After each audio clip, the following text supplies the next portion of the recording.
बोलिए श्री प्राणनाथ प्यारे की जय, सद्गुरु महाराज की जय।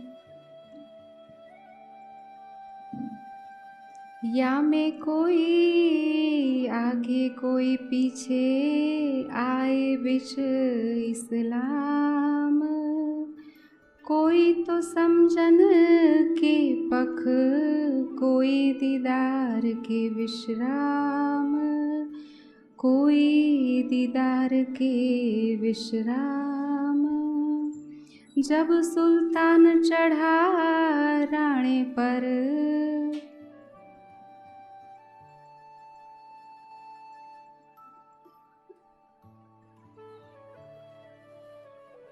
प्रणाम जी सुंदर साथ जी।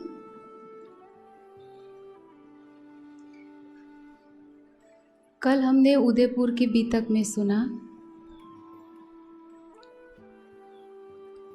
कि कैसे जो मोमिन दिल्ली में थे औरंगजेब के दरबार में, वो श्री जी से आकर मिलते हैं और किस प्रकार से सुंदर साथ के बीच में ही मन मुटाव हो जाता है और श्री जी सुंदर साथ की खंडनी कर और उनको फकीरी भेष धारण करवाकर वो विकार जो उनके मन में आया था भेदभाव का, उसको दूर कर देते हैं।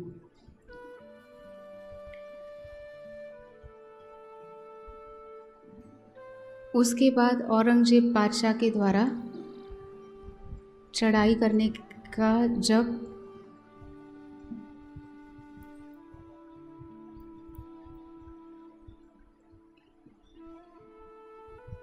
वक्त हुआ, या जब औरंगजेब ने अपना दूत भेजा वहाँ राणा के पास और चढ़ाई करने के लिए कहा कि अब क्योंकि दूत की बात नहीं स्वीकार हुई, तो उनको पता चला कि अब तो यहाँ पे युद्ध हो सकता है। तो सब लोग में क्या हुआ, खलबल मच गई और राणा ने श्री जी के पास संदेश भेजा कि आप यहाँ से शीघ्र अतिशीघ्र जाइए। श्री जी ने सोचा कि कहीं ना कहीं ये राज्य का ही संकेत है जो हमें यहाँ से जाने के लिए कह रहे हैं, और श्री जी सुंदर साथ को बोल दिए कि आपको क्या करना है, निर्गुण वेश धारण करना है, फकीरी वेश धारण किया हुआ है, और जितनी भी अनावश्यक वस्तुएं हैं वो सारी यहाँ पे बांट दीजिए और खाली होकर हमें आगे बढ़ जाना है। वहाँ के सुंदर साथ जो स्थायी रूप से रहते थे उनको भी श्री जी ने साथ आने के लिए समझाया। तो इस चौपाई में कहा गया कि कोई तो पहचान के उनके साथ हो लिए, किसी ने श्री जी के दीदार करके ही अपनी इतिथि समझ ली कि यहाँ पे हमें संतोष है इनका दीदार करके, और अब हम यहीं पे विश्राम करेंगे। अब क्या हुआ कि जब श्री जी वहाँ से सुंदर साथ के साथ चल दिए, उसके पीछे जब सुल्तान चढ़ा राणे पर, अब राणे पर उदयपुर पर किसने आक्रमण कर दिया, औरंगजेब बादशाह ने। तब भागा सारा देश, सारे देश के सुंदर साथ और जो कोई भी वहाँ पर निवास कर रहे थे वो सारे निवासी वहाँ से भागे। कोई जंगल में जा रहा है, कोई रेगिस्तान में जा रहा है, कोई पर्वतों पे जा रहा है, कोई कहीं पे जा रहा है, छिप रहे हैं ताकि उस आक्रमण से बच सके। तब वहाँ से निकलने पड़ा, जूदे पड़े दरवेश। जो सुंदर साथ श्री जी की बात मानकर उनके साथ ना निकले, उनको इस तरह से निकलना पड़ा और बहुत कुछ उन पे कसाला हुआ, कसौटी हुई उन पे। और इस तरह श्री जी क्या हुआ, वहाँ से ती चल के आए रामपुर के गांव। रामपुर आते समय बीच में उन्होंने डेरा किया, और क्या हुआ कि इन समय फकीरी का भेख धरा अनु, जब वो जा रहे थे, निकल रहे थे वहाँ से, तो उनका भेष कैसा था, फकीरी भेष धारण किया था। और यहाँ पर बताया जा रहा है सुंदर साथ जी कि जब श्री जी ने फकीरी भेष धारण किया था तो वो कैसे दिख रहे थे और कैसा वो भेष था, क्योंकि हमें अवसर नहीं मिला उस समय साक्षात उनका संग करने का, तो अब बीतक के माध्यम से हमें वो अवसर प्राप्त हो रहा है। और हम अभी देखेंगे कि किस प्रकार से श्री जी हमारे श्रृंगार करके इस ब्रह्मांड में हमारे साथ रह रहे हैं। इन समय फकीरी का भेष धरा अनु, बहुत ही अनुपम भेष था, उसकी शोभा ही कुछ अलग प्रकार की थी। शोभा छब स्वरूप की वारो कोटक स्वरूप, वो स्वरूप की इतनी सुंदर शोभा थी कि उस पर करोड़ों रूप भी अगर वार दिए जाए फिर भी उसकी तुलना इस संसार में नहीं की जा सकती है। अब उसका वर्णन हो रहा है कि कैसी सुंदर शोभा थी, क्या भेष उन्होंने धारण किया था। घोटा शोभे सिर पर, घोटा मतलब एक कपड़ा था जो सिर पे रखा हुआ था श्री जी ने, ऊपर कान ढपी, और ऊपर से उन्होंने कान ढपी, ऐसी टोपी कि जिसमें कान ढक जाते हैं, टोपी पहनी हुई थी। और दोए पुरत लोई धागे भरी, ये पहनत है टोपी, और उसमें उनके जो धागे हैं उससे बुनी हुई चित्रकारी थी। क्योंकि जब श्री जी कुछ पहन रहे हैं तो उस समय के सुंदर साथ में तो भाव इतना है कि साक्षात राज्य समझ के उनकी सेवा कर रहे हैं ना, तो अक्षरातीत ही तो मान रहे हैं उनको, और मान क्या रहे हैं ही, है ना। लेकिन उनको वो स्वरूप की पहचान हो गई थी सुंदर साथ को, तो वो भांति भांति से श्री जी को रिझाते हैं। तो जो कंढपी श्री जी ने पहनी हुई थी उसको भी वो उनसे बुन देते हैं, कुछ ना कुछ करते रहते हैं सुंदर साथ, कि किसी ना किसी तरह से। परम धाम में तो इच्छा मात्र से ही वस्त्राभूषण सब कुछ बदल जाता है, यहाँ पे हमें अवसर मिला है तो हम क्या करें, कैसे राज्य को रिझाएं और अपने हाथों से बनाकर उनको पहना सके। अब क्या हुआ, और कैसी शोभा है श्री जी की, कि अति सुंदर तिलक बने, माथे पर बहुत ही सुंदर तिलक किया हुआ है। दो रेखा बीच बिंद, और दो रेखा जो तिलक की होती है ना उसके बीच में बिंदी करी हुई है, और वो बिंदी किससे करी हुई है, गोपी चंदन सुपेद का, श्वेत रंग की बिंदी है गोपी चंदन की। मुख शोभित मानो चंद, और ऐसे तिलक के साथ श्री जी का मुखारबिंद ऐसा लग रहा है कि जैसे मानो चंद्रमा हो। यहाँ पर कहा जाता है ना सुंदर साथ जी कि हम सबका एक ऑरा होता है, हमारा एक आभा मंडल होता है, और जितना जितना हमारे विकार दूर हो जाते हैं हम उस परमात्मा की शोभा को हमारे अंदर बसाते जाते हैं, वैसे वैसे ही वो आभा मंडल और पवित्र और तेजस्वी ओजस्वी होता जाता है। तो जिस तन में साक्षात युगल स्वरूप विराजमान हो पांचों शक्तियों के साथ, उसका कैसा तेज रहा होगा, और ऊपर से इतना प्यारा श्रृंगार कर रहे हैं तो कैसा दिख रहा है उनका मुखारबिंद, चंद्रमा से भी अधिक सुंदर दिख रहा है। जे श्रवणी शोभे कानों में ने दोए बाले कंचन के, और कानों में उन्होंने कंचन के बाले पहने हैं। अब सुंदर साथ कहेगा कि अभी तो कह रहे हैं कि निर्गुण वेश धारण करना है, सारे आभूषणों का और कीमती वस्त्रों का तो त्याग कर दिया, अब कानों में कुंडल सोने के पहने हुए हैं। कंचन मतलब कि जैसे सूर्यास्त होता है, सूर्योदय होता है, उससे पहले का जो आकाश में रंग होता है ना उसको कहते हैं कंचन रंग। जब सोने को तपाया जाता है तब जो शुद्ध सोने का रंग होता है लालिमा से युक्त, उसे कहते हैं कंचन रंग। तो उस रंग से मिले जुले रंग के उन्होंने बाले पहने रखे थे, तो उसीलिए उसको कहा गया है कि कंचन के बाले पहने हुए हैं। अत राजत छब प्यार की, लगा प्यार फकीरी से, और कैसे लग रही है कि वो छवि इतनी प्यारी लग रही है कि श्री जी को भी वो भेष पहन के आनंद आ रहा है। और क्या बोला जा रहा है कि लगा प्यार फकीरी में, जैसे कबीर जी ने बोला हुआ है ना, मन लाग्यो यार फकीरी में, मन लाग्यो यार गरीबी में, भली बुरी सबका सुन लीजिए, कर कुछ राज गरीबी में, मन लाग्यो यार फकीरी में। तो इसी प्रकार से वो फकीरी वेश इतना सुंदर लग रहा है, सुंदर साथ के मन को भी इतना आनंद मिल रहा है और श्री जी को स्वयं को भी इतना आनंद मिल रहा है। और इसी समय इसी श्रृंगार को देखते हुए किरंतन वाणी में एक प्रकरण उतरा है, कारी कामरी रे मोको प्यारी लागी तू। कारी कामरी किसे कहा गया है और कारी क्यों कहा गया? इस ब्रह्मांड में इतने सारे रंग हैं, हर एक रंग का कुछ न कुछ अर्थ है। कि जैसे लाल रंग प्रेम का प्रतीक है, पीला रंग दोस्ती का प्रतीक है, सफ़ेद रंग शांति का द्योतक है। तो इसी प्रकार से श्री जी कह रहे हैं कि काली कामरी। अब ये काली कामरी मतलब काले रंग के वस्त्र उन्होंने धारण नहीं किए हैं, तो कौन सी काली कामरी है जो उनको प्यारी लग रही है? काला कहने का तात्पर्य ये है कि जैसे काले रंग पे मैं और कोई भी रंग चढ़ाऊँ तो उसमें कोई भी रंग दिखेगा? नहीं दिखेगा। जब हमें वस्त्र, जो ये रंग वाले वस्त्र हम पहनते हैं, किसी वस्त्र का रंग अगर बदलना है तो पहले उसको श्वेत बनाया जाता है, फिर उस पर रंग चढ़ाया जाता है, तभी वो रंग चढ़ता है। काला रंग ऐसा है जिस पे और कोई भी रंग चढ़ता नहीं है। और इसे जब कामरी जो बोला गया है, कामरी मतलब राज्य के प्रेम रूपी कामरी है। तो और प्रेम जब रूह राज्य के प्रेम के रंग में रंग जाती है तो उसको और कोई माया का रंग या और कोई भी चीज़ सता नहीं सकती है, ना किसी और विकारों का रंग चढ़ सकता है। माया का प्रभाव उस पर कोई भी असर नहीं कर सकता है। इसीलिए उसको क्या कहा गया है कि काली प्रेम रूपी कामरी, कि जिससे पहनने के बाद सबसे रूप परे हो जाती है। और मुँह को प्यारी लागे तू सब सिंगार को शोभा देवे, मेरा दिल बांध्या तुझसो। वैसे तो इस ब्रह्मांड में बहुत सारे सिंगार होते हैं जिससे दुनिया वाले बंधे रहते हैं, लेकिन ब्रह्मात्मा जो होगी उसका दिल किससे बंधेगा? उसका तो सिंगार परम धाम में भी हमारा सिंगार क्या था? याको प्रेमे के वस्त्र, याको प्रेमे के भूखन, याको प्रेमे सहज स्वभाव। हमारा स्वभाव, हमारा वस्त्र, हमारे आभूषण, सब कुछ तो प्रेम ही है। और यहाँ पर भी रूह का उसी से श्रृंगार हो रहा है। और क्या कहा जा रहा है कि कामरी पहरी व्रजवधु। ये कामरी किस किस ने धारण की? राज्य के प्रेम रूपी कामरी किस किस ने धारण की इस ब्रह्मांड में? तो बताया जाता है कि व्रजवधुओं ने। जब हम व्रज में आए गोपिकाओं के रूप में, तब हमने ही धारण की थी वो कान्हा के प्रेम रूपी कांगरी। और मोहम्मद ने भी यही कामरी पहन के आए, वो भी राज्य का ही प्रेम का संदेश लेकर आए।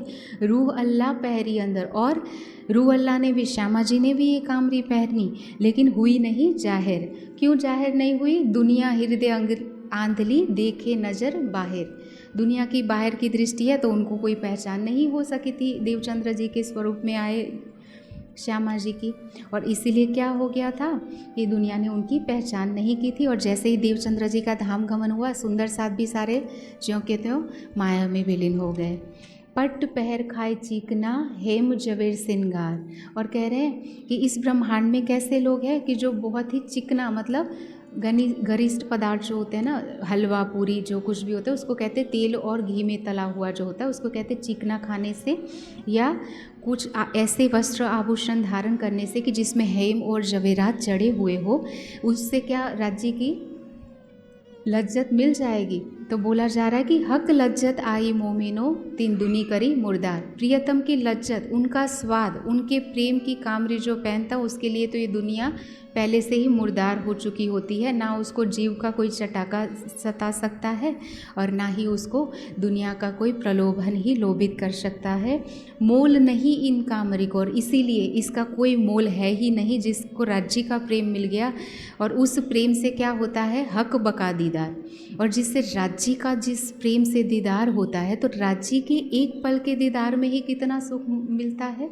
वाणी में कहा जाता है कि कई कोट राज वैकुंठ के ना आवे इतके खिन समान। राज्य के दीदार में एक पल में जितना सुख मिलता है, उसके सामने अगर करोड़ों वैकुंठ के राज्य भी रख दिए जाए तो भी उसकी बराबरी नहीं हो सकती है सुंदर साची। और हम कितनी छोटी छोटी बातों के लिए, कितनी छोटी छोटी दुनिया की इच्छाओं के लिए राज्य का वो प्रेम गंवा रहे हैं और ध्यान नहीं कर पा रहे हैं, तो हमारा कितना नुकसान हो रहा है वो हमें सोचना चाहिए। तू नाम निर्गुण कहा वही सब सरगुण के सिरे। वैसे तो श्री जी कह रहे हैं कि ये क्या है? निर्गुण कहा जाता है इस वेश को, लेकिन सारे सरगुणों से भी ऊपर है। और क्या बोल रहे हैं कि तू नाम निर्गुण कहा वही सब सरगुण तेरे तले, सब नंग मोती तेरे तले कोई नाही तुझ परे। चाहे दुनिया के कितने भी नग हो, मोती हो या कीमती चीज़ें हो, लेकिन सब कुछ तेरे तले है, तेरे चरणों में है राज्य के प्रेम की तौल। और कुछ भी ना था, ना है और ना ही हो सकता है। और इसीलिए श्री जी बोल रहे हैं कि अत राजत छवि प्यार की। वैसे तो ये राज्य की ही आवेशित वाणी है, लेकिन कह रहे हैं लालदास जी तो उनकी भाषा में उनको वो क्या बोल रहे हैं कि लगा प्यार फकीरी में। मेरा तो ये दिल लग गया है, ये छवि ने मेरा दिल जीत लिया है। इतने सुंदर लग रहे हैं हमारे प्राणेश्वर इस संसार में, ये फकीरी भेष धारण करके श्री जी के रूप में। और सुंदर साथ जी, दूसरा सुंदर लगने का कारण क्या है कि अगर एक माँ का काला कलूटा बच्चा भी अगर हो और उसको पूछा जाए कि इस ब्रह्मांड में सबसे सुंदर बच्चा आपको किसका लगता है, तो माँ के लिए वो अपना ही बच्चा होगा, चाहे वो कितना भी काला कलूटा हो। क्यों? क्योंकि माँ के दिल में उस बच्चे के लिए अनंत प्यार है, बेहद प्यार है। तो प्यार है जो उस व्यक्ति को सुंदर बनाता है जिसके लिए हमारे हृदय में प्यार होता है। तो यहाँ पे तो सारी ब्रह्मात्मा है जिसके दिल में राज्य के श्री जी के लिए कितना प्यार होगा, तो वो तो स्वाभाविक है कि उनको वो सुंदर लगेगा रूप। और ऊपर से वो रूप वास्तव में भी इतना सुंदर है, और इतना सुंदर उन्होंने वस्त्राभूषण पहरे हुए हैं, और दूसरा उसका इतना पवित्र, इतना सुंदर आभा मंडल है कि कोई भी उससे नज़र हटा ही नहीं पाते हैं। पहनी कंठी तुलसी की, और उन्होंने कंठी पहनी हुई है तुलसी की गले में, और बड़ी 4 और मालाएं भी धारण की हुई है, और मेखली भी पहनी हुई। मेखला मतलब एक वस्त्र होता है जो घुटनों से नीचे तक का होता है और जाड़े में, ठंड में पहना जाता है। और क्या है, वो धागे से बुना हुआ है। गुदड़ी ओढ़न की, श्री जी ने गुदड़ी भी धारण की हुई है, हाथों लई बनाई, जिसको सुंदर साथ ने बहुत प्यार से, गुदड़ी है ना जो कपड़ों से सिलते हैं, छोटे छोटे जो कपड़े होते हैं उसको इकट्ठा करके, तो सुंदर साथ ने बहुत प्यार से गुदड़ी सिली है। तो श्री जी उस गुदड़ी को भी कंधे पे रख के चलते हैं, क्योंकि जो चीज़ प्यार से दी गई हो उसकी कीमत अगर उस प्रेम के सागर को नहीं होगी तो और किसे होगी। तो वो हम उनकी ही प्रेम स्वरूपांगनाओं ने जो उनको उपहार में दी हुई है उस गोदड़ी को भी अपने कंधे पर लेकर चल रहे हैं। सेली सुमरनी मुत्का, और उन्होंने क्या धारण किया हुआ है, सेली गले में धारण की हुई है, और सुमरनी, सुमरनी मतलब वो छोटी सी जो माला होती है जिसको हाथ में फेरते हुए मंत्र जप करते हैं। अब सुंदर साथ ये भी कहते हैं कि अगर श्री जी ने तो देखो माला ली हुई है ना, तो वो तो उस समय ऐसा नहीं था कि श्री जी के लिए कुछ खरीद के श्रृंगार लाया गया था। सुंदर साथ अपने भाव से और प्यार से जो कुछ भी श्री जी को देते थे वो ग्रहण करके चल रहे हैं, है ना। जब दुनिया के कबीर जी जो अक्षर की 5 वासनाओं में से एक है, वो क्या कहते हैं, मन का फेर, कर का मन का फेर दे, मन का फेर, कि हाथ वाला मन का जो है वो फेंक दे, और कौन सा फेर, मन का फेर। क्योंकि क्या होता है कि अगर माला तो कर में फिरे, हम माला जब हाथों में फिरा भी रहे हो, और तब क्या होता है, जीभ फिरे मुखमाई, हमारी जीभ तो मुख में फिरती है कि हम वो मंत्र का जाप या अपनी आराध्य का जाप करते रहते हैं। लेकिन क्या होता है कि उस समय हमारे मन की क्या स्थिति होती है, मन फिरे दसों दिश, उस समय हमारा मन 10 दिशाओं में संसार में भाग रहा होता है, और वह तो सुमरन नहीं, इसे सुमरन थोड़ी ना कहा जाएगा, और ऐसी भक्ति से थोड़ी ना धनी मिलेगी। तो ये तो सिर्फ एक प्रतीक रूप में श्री जी को जो कुछ भी मिला वो सुंदर साथ उनको देते जाते थे, और श्री जी फकीरी भेष के अनुसार अगर वो उपयुक्त है तो उसे प्रयोग में ला देते थे। और क्या है, मुद्द का मतलब एक डंडी भी ली हुई है, टेढ़ी मेढ़ी डंडी थी, वो भी हाथ में लिए हुए छड़ी लेकर चल रहे हैं। और ऊपर धोती अंगोछा, जो धोती पहनने की होती है उसी को आधा कर लेते हैं, आधी पहन लेते हैं, आधी ओढ़ लेते हैं, और अपनी मस्ती में मस्त बंदे चले जाते हैं। और यह छवि ब्रह्मांड में शोभा सब ऊपर, लालदास जी कह रहे कि ये छवि कैसी है कि इस पूरे ब्रह्मांड में कोई भी शोभा इसके तुल्य हो सकती नहीं है, इतनी प्यारी छवि है श्री जी की इस समय। एक पात्र तुम्बे का, और हाथ में तुम्बे का पात्र, तुम्बा मतलब कद्दू होता है कि जिसको बीच में से सुखा दिया जाता है, और उसका जो अंदर का होता है गुद्दा उसको निकाल दिया जाता है, तो वो जगह बन जाती है, उसको जल पात्र के रूप में फ़कीर इस्तेमाल करते हैं, वैरागी लोग इस्तेमाल करते, तो उसी को प्रयोग किया करते थे श्री जी। और साज सबे जोली मीने राखत कांध ऊपर, एक जोली भी लेकर घूमते थे। अभी की तरह उस समय सूटकेस वगैरह तो थी नहीं, सुंदर साज जी कपड़े की झोली होती थी जिसमें सारी आवश्यकता वाली कुछ चीज़ें रख के श्री जी अपने कंधे पर लेकर बहुत प्यार से चल रहे हैं। पहनी पाँव में पन्ही, और उन्होंने पैरों में क्या पहना हुआ है, खड़ाऊ पहनी हुई है। चलत लटकनी चाल, और ऐसे पहन के श्री जी कैसे चल रहे हैं, लटकनी मटकनी चाल से चल रहे हैं सुंदर साज जी। क्यों, क्योंकि हम भूल गए हैं ना इस माया में आके, लेकिन राजी ना उस इश्क को भूले हैं, ना ही उस मूल संबंध को भूले हैं, उसी के खींचे हुए तो वो यहाँ पर हमारे पीछे पीछे चले आए हैं। तो यहाँ पे आके भी वो रूहों को रिझाना नहीं छोड़ते हैं। जो धनी परम धाम में जो कुछ भी कर रहे हैं उनका रोम रोम हमारे लिए है, तो इस ब्रह्मांड में आके वो प्रेम करना तो नहीं छोड़ देंगे, है ना। जब कहा जाता है कि प्रेम नाम दुनिया मीने ब्रह्म सृष्टि लाई, ये प्रेम इनो जाहिर किया ना तो प्रेम दुनिया की, जिस दुनिया को हम प्रेम की राह दिखाने के लिए आए हैं, और वो प्रियतम जब प्रेम का सागर लेकर इस ब्रह्मांड में आएगा, अनंत सागर से ओतप्रोत जो प्रियतम है प्रेम के, वो यहाँ पे अगर आएगा तो वो ऐसे ही थोड़ी ना प्रेम करना छोड़ देगा। जो कहता है कि आशिक मेरा नाम, रूह अल्लाह आशिक मेरा नाम, जो खुद को क्या पहचान खुद की बता रहा है, वो प्रियतम इस ब्रह्मांड में आए तो खुद की पहचान ये नहीं कह रहे कि मैं फलाना हूँ या मैं सर्वशक्तिमान हूँ, सकल गुण निधान हूँ, या मैं मेरे इशारे, मेरे सतंग के एकमात्र इशारे से करोड़ों ब्रह्मांड बनते और लय को प्राप्त होते। वो क्या कह रहे हैं कि मैं कौन हूँ, मैं तो मेरी रूहों का आशिक हूँ, और अपनी पहचान वो ही देकर वो खुश हो रहे हैं। और हमें भी प्रेरित करते हुए वाणी में कहा गया कि आगू है आशिक ऐसे कहे, जो माया थे उत्पन्न, कोट बेर माशुक पर उड़ाए देवे अपना तन। तो आपको समझना है सुंदर साथ जी कि हमारे प्रियतम कौन है और हमें कैसे आशिकी निभानी है, और उनके पीछे सुंदर साथ आशिकी निभाने में पीछे नहीं लग रहे हैं। वो ऐसे लटकनी मटकनी चाल चल के सुंदर साथ को माया से पर करके फकीरी भेष धारण करके चल रहे हैं, ताकि सुंदर साथ के बीच में कोई भी माया का विकार ना हो, भेदभाव ना हो।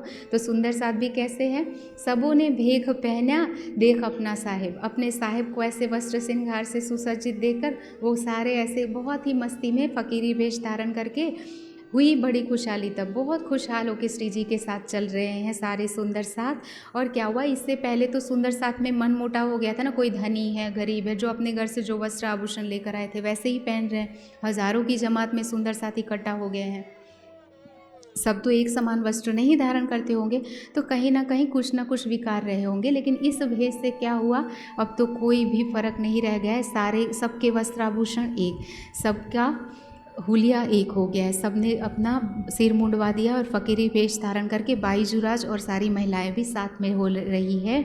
और क्या हुआ, राह बीच रामपुरा, अभी रामपुर श्री जी को जाना था, बीच में ही तहाँ निकट चारण का गांव, एक चारण का गांव था। चारण मतलब जो गायन किया करते हैं उनका एक छोटा सा गांव था वहाँ पे, जिनके मुखिया थे पूरनमल।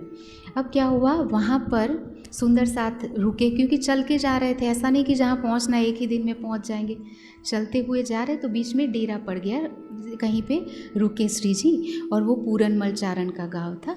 और वहाँ पे उन्होंने क्या किया, सुंदर साथ ने अपने हाथों से ईंटें बना के हवेली बना दी। सुंदर साथ कैसे कैसे रिझा रहा है श्री जी को, उनको हर एक चीज़ में आनंद आ रहा है कि अगर श्री जी वस्त्र पहन रहे तो उसको हाथों से बना दो, अगर उनको कहीं ठहरना है तो ईंटों से हवेली खड़ी कर दो, क्योंकि परम धाम में तो इच्छा मात्र से ही सब कुछ हो जाता है। जब यहाँ पे अवसर मिला है तो क्यों उस अवसर को गंवाए। तो सुंदर साथ पूरा लाभ उठा रहा है इस माया के अवसर का, और श्री जी को रिझा रहा है। बहुत सुंदर सी हवेली बना दी और वहाँ पे श्री जी रहने लगे, रुके वहाँ पर। तो क्या हुआ, जब दज्जाल ने जोरा किया दिल बैठा बेरी साल, वहाँ का जो राजा था जिस गांव में श्री जी रुके थे, उनका भाई था बेरी साल, उसके मन में दज्जाल आ गया। उसको लगा कि ये वैरागी है, जब इतनी बड़ी हवेली बना रहे हैं, इतने सारे लोग हैं, तो बहुत पैसे होंगे इनके पास, तो इनको लूट लेता हूँ मैं। हिंदू राजा का भाई है, हिंदुओं को तो चाहिए कि वैरागियों की रक्षा करे, लेकिन सुंदर साथ जी कहीं ना कहीं ये हमारा दुर्भाग्य है हिंदू रहते हुए। वैसे तो हम हिंदू और मुसलमान दोनों से परे हमारे प्रियतम की अंगना आत्म है, लेकिन फिर भी अगर देखा जाए तो कोई भी मुसलमान ऐसा नहीं होता जो उनके मुल्ला या मौलवियों का सम्मान ना करे। लेकिन हिंदुओं का दिन ईमान इतना गिर गया है कि वो वैरागियों को भी लूट लेते हैं। इतना नहीं, मेरे ख्याल से स्वामी जी ही एक बार बता रहे थे कि कहीं से जा रहे थे तो बड़ौदा से यहाँ तक आना था उनको, और रास्ते में रिज़र्वेशन नहीं हुआ था, तो पूरे रास्ते खड़े रहे। वहाँ पे काफ़ी हिंदू जवान लड़के बैठे हुए थे, लेकिन उन्होंने बैठने की जगह नहीं दी, पाँव फैला के वो बैठे रहे। इतना भी उनको शिष्टाचार उनमें नहीं था कि वो बोले कि आप यहाँ पर बैठ जाए। मतलब वैरागी भेष, सन्यासी भेष का भी उनको सम्मान नहीं है। और उसके पीछे कारण भी ये है कि सन्यास के भेष को, वैरागी भेष को बदनाम करने वाले भी बहुत सारे कृत्य हो रहे हैं संसार में। तो ये अरसपर का है, लेकिन हमें चाहिए कि हम उस भेष की मर्यादा का हमेशा सम्मान करें, कभी भी उसका अपमान ना करें। पता नहीं, ना जाने इस झुंड में कौन सुहागिन हो, कि पता नहीं किस भेष में कौन से परमहंस ब्रह्ममुनि बैठे हो, तो हमें किसी का भी अपमान ना करना चाहिए। अब क्या हुआ कि उस बैरीसाल के मन में ये भाव आया तो ये बात पहुंची जो पूरनमल था वहाँ का प्रमुख मुखिया, उनकी माँ के पास। अभी माँ थी तो वृद्धा, क्योंकि ये जो सुंदर साथ और श्रीजी थे वो उनके अतिथि बन के उनके गांव में ठहरे थे। जब वो माता को पता चला तो वो बूढ़ी माता को श्रीजी के स्वरूप की पहचान नहीं थी, सिर्फ ऊपरी पहचान थी।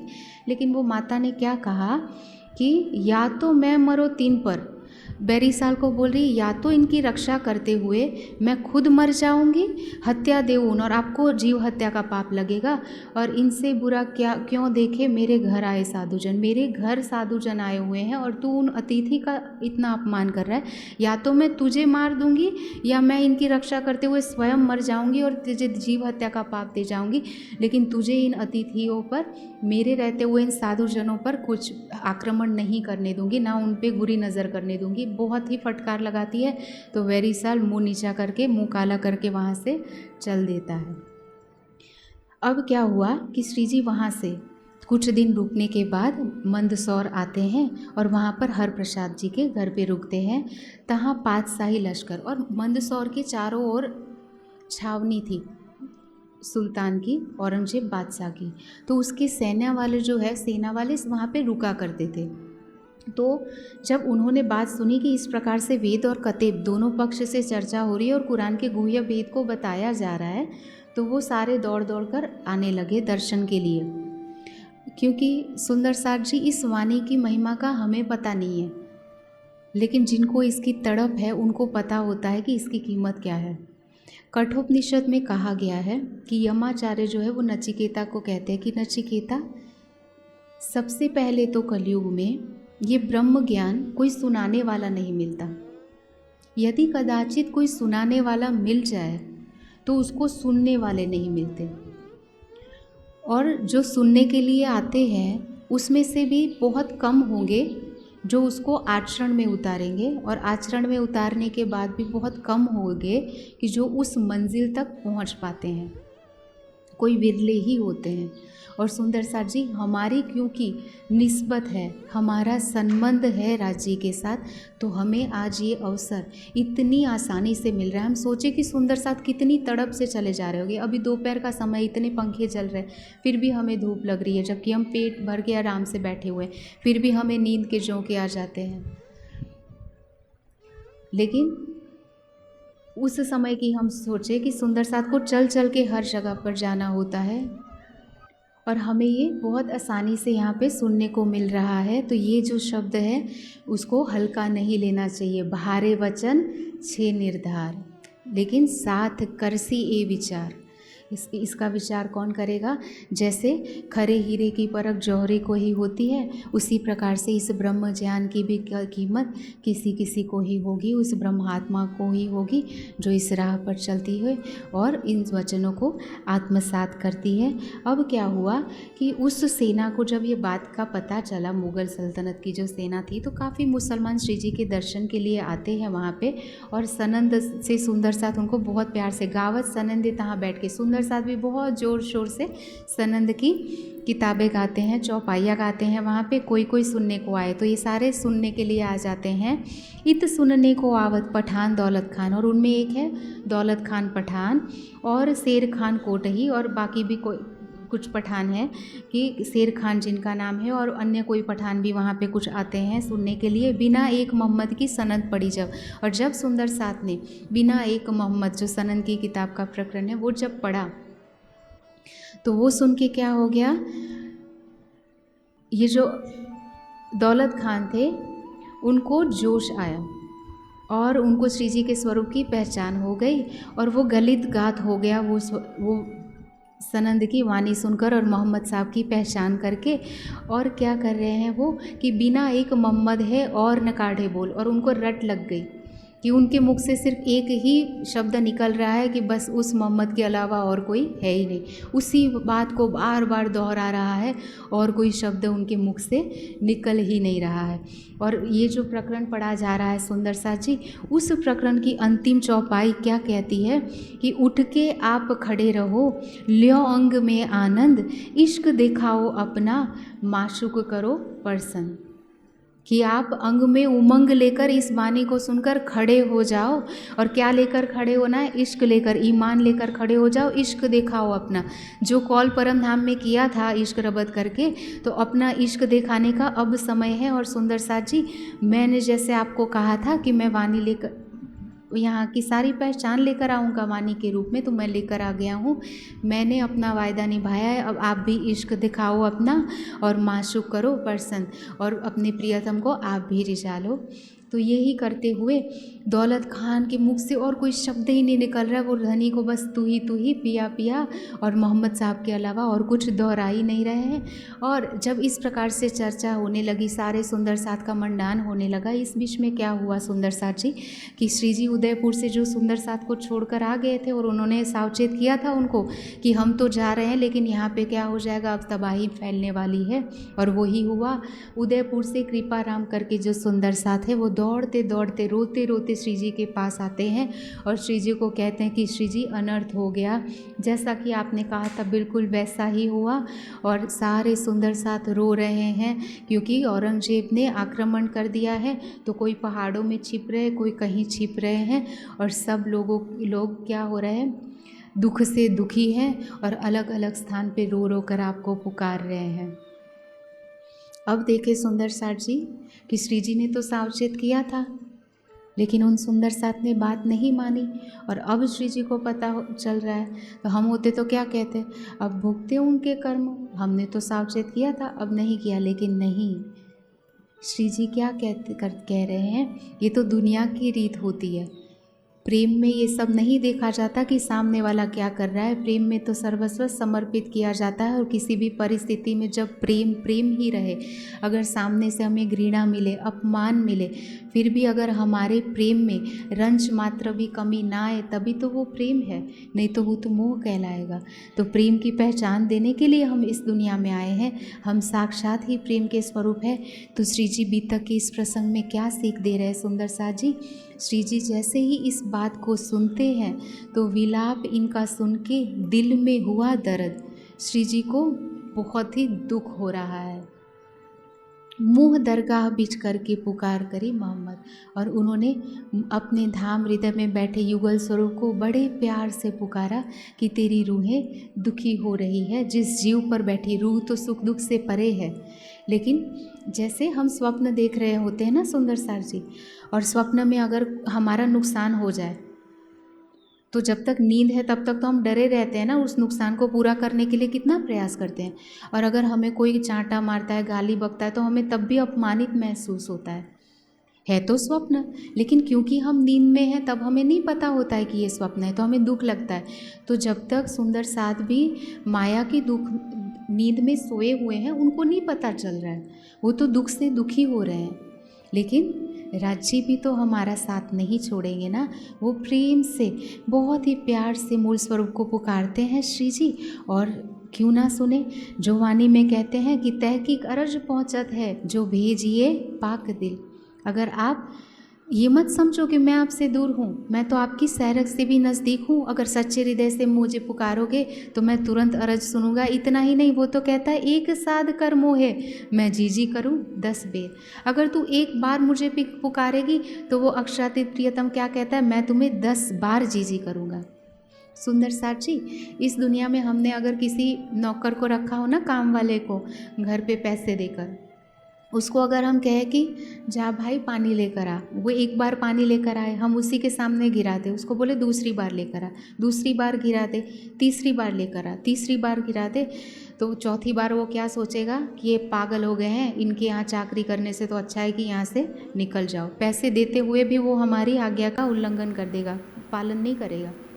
और वो अक्षरातीत प्रियतम, जिसके समान और कोई है ही नहीं, जिसके लिए युगों युगों से सब तप करते आए हैं, देवी देवताओं को भी उनके दर्शन दुर्लभ है।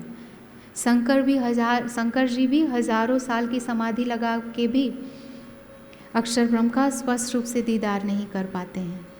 उनका भी स्वामी, वो हमारा प्रियतम सच्चिदानंद स्वरूप परमात्मा, वो क्या कह रहे हैं कि वो हमारे एक साध करने पर 10 बार जी करने के लिए तैयार है। क्यों?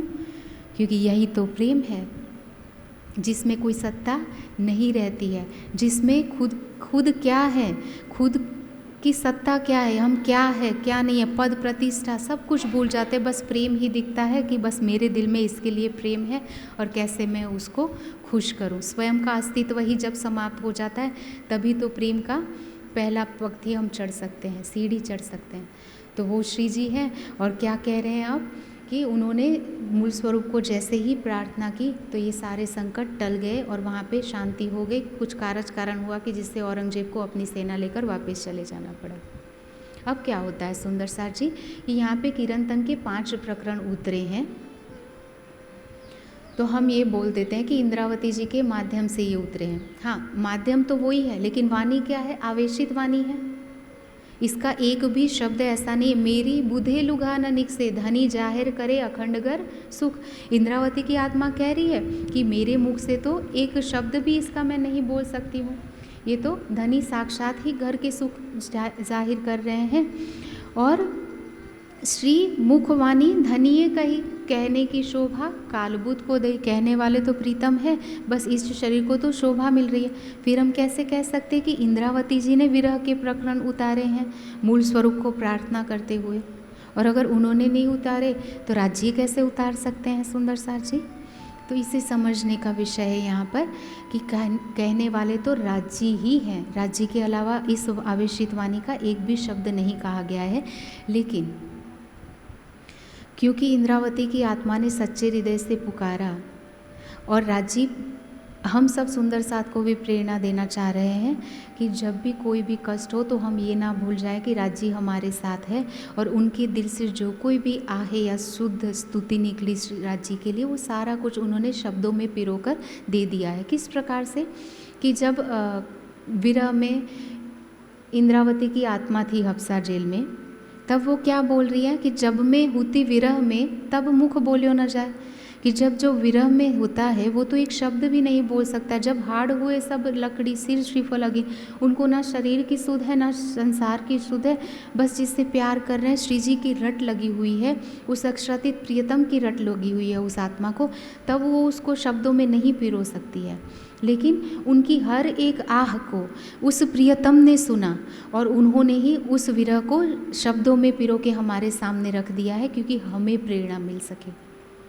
तो इसी प्रकार से, और अगर देखा जाए इसको और गहराई में, तो सुंदर सा जी रूह और राज्य तो दो है ही नहीं। कभी वही रूह बन के वाणी में कुछ बोल रहे हैं, तो कभी वही प्रियतम बन के कुछ बोल रहे हैं, तो कभी ललिता सखी बन के बोल रहे हैं, तो कभी छत्रसाल जी बनकर बोल रहे हैं।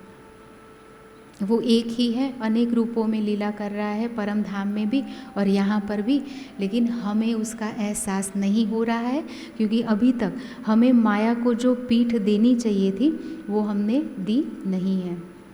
अब क्या होता है सुंदर सार जी कि वहाँ पे ये किरंतन के प्रकरण उतरते हैं, और इन समय इब्राहिम, वहाँ पे एक मौलवी था, वो भी श्री जी के चरणों में आता है और लाल की सोहबत से बातें हुई इस टाइम। वो श्री जी के स्वरूप पर थोड़ा बहुत ईमान लेकर आता है। तो लालदास जी ने उनसे कहा कि हम इस तरह से कुरान की टीका करवाना चाह रहे हैं। जो काम अधूरा रह गया था वहाँ पर दिल्ली में, वो अब पूरा करने के लिए लालदास जी ने उनको कहा, तो वो बोल रहे हैं कि ठीक है मैं करवा दूँगा।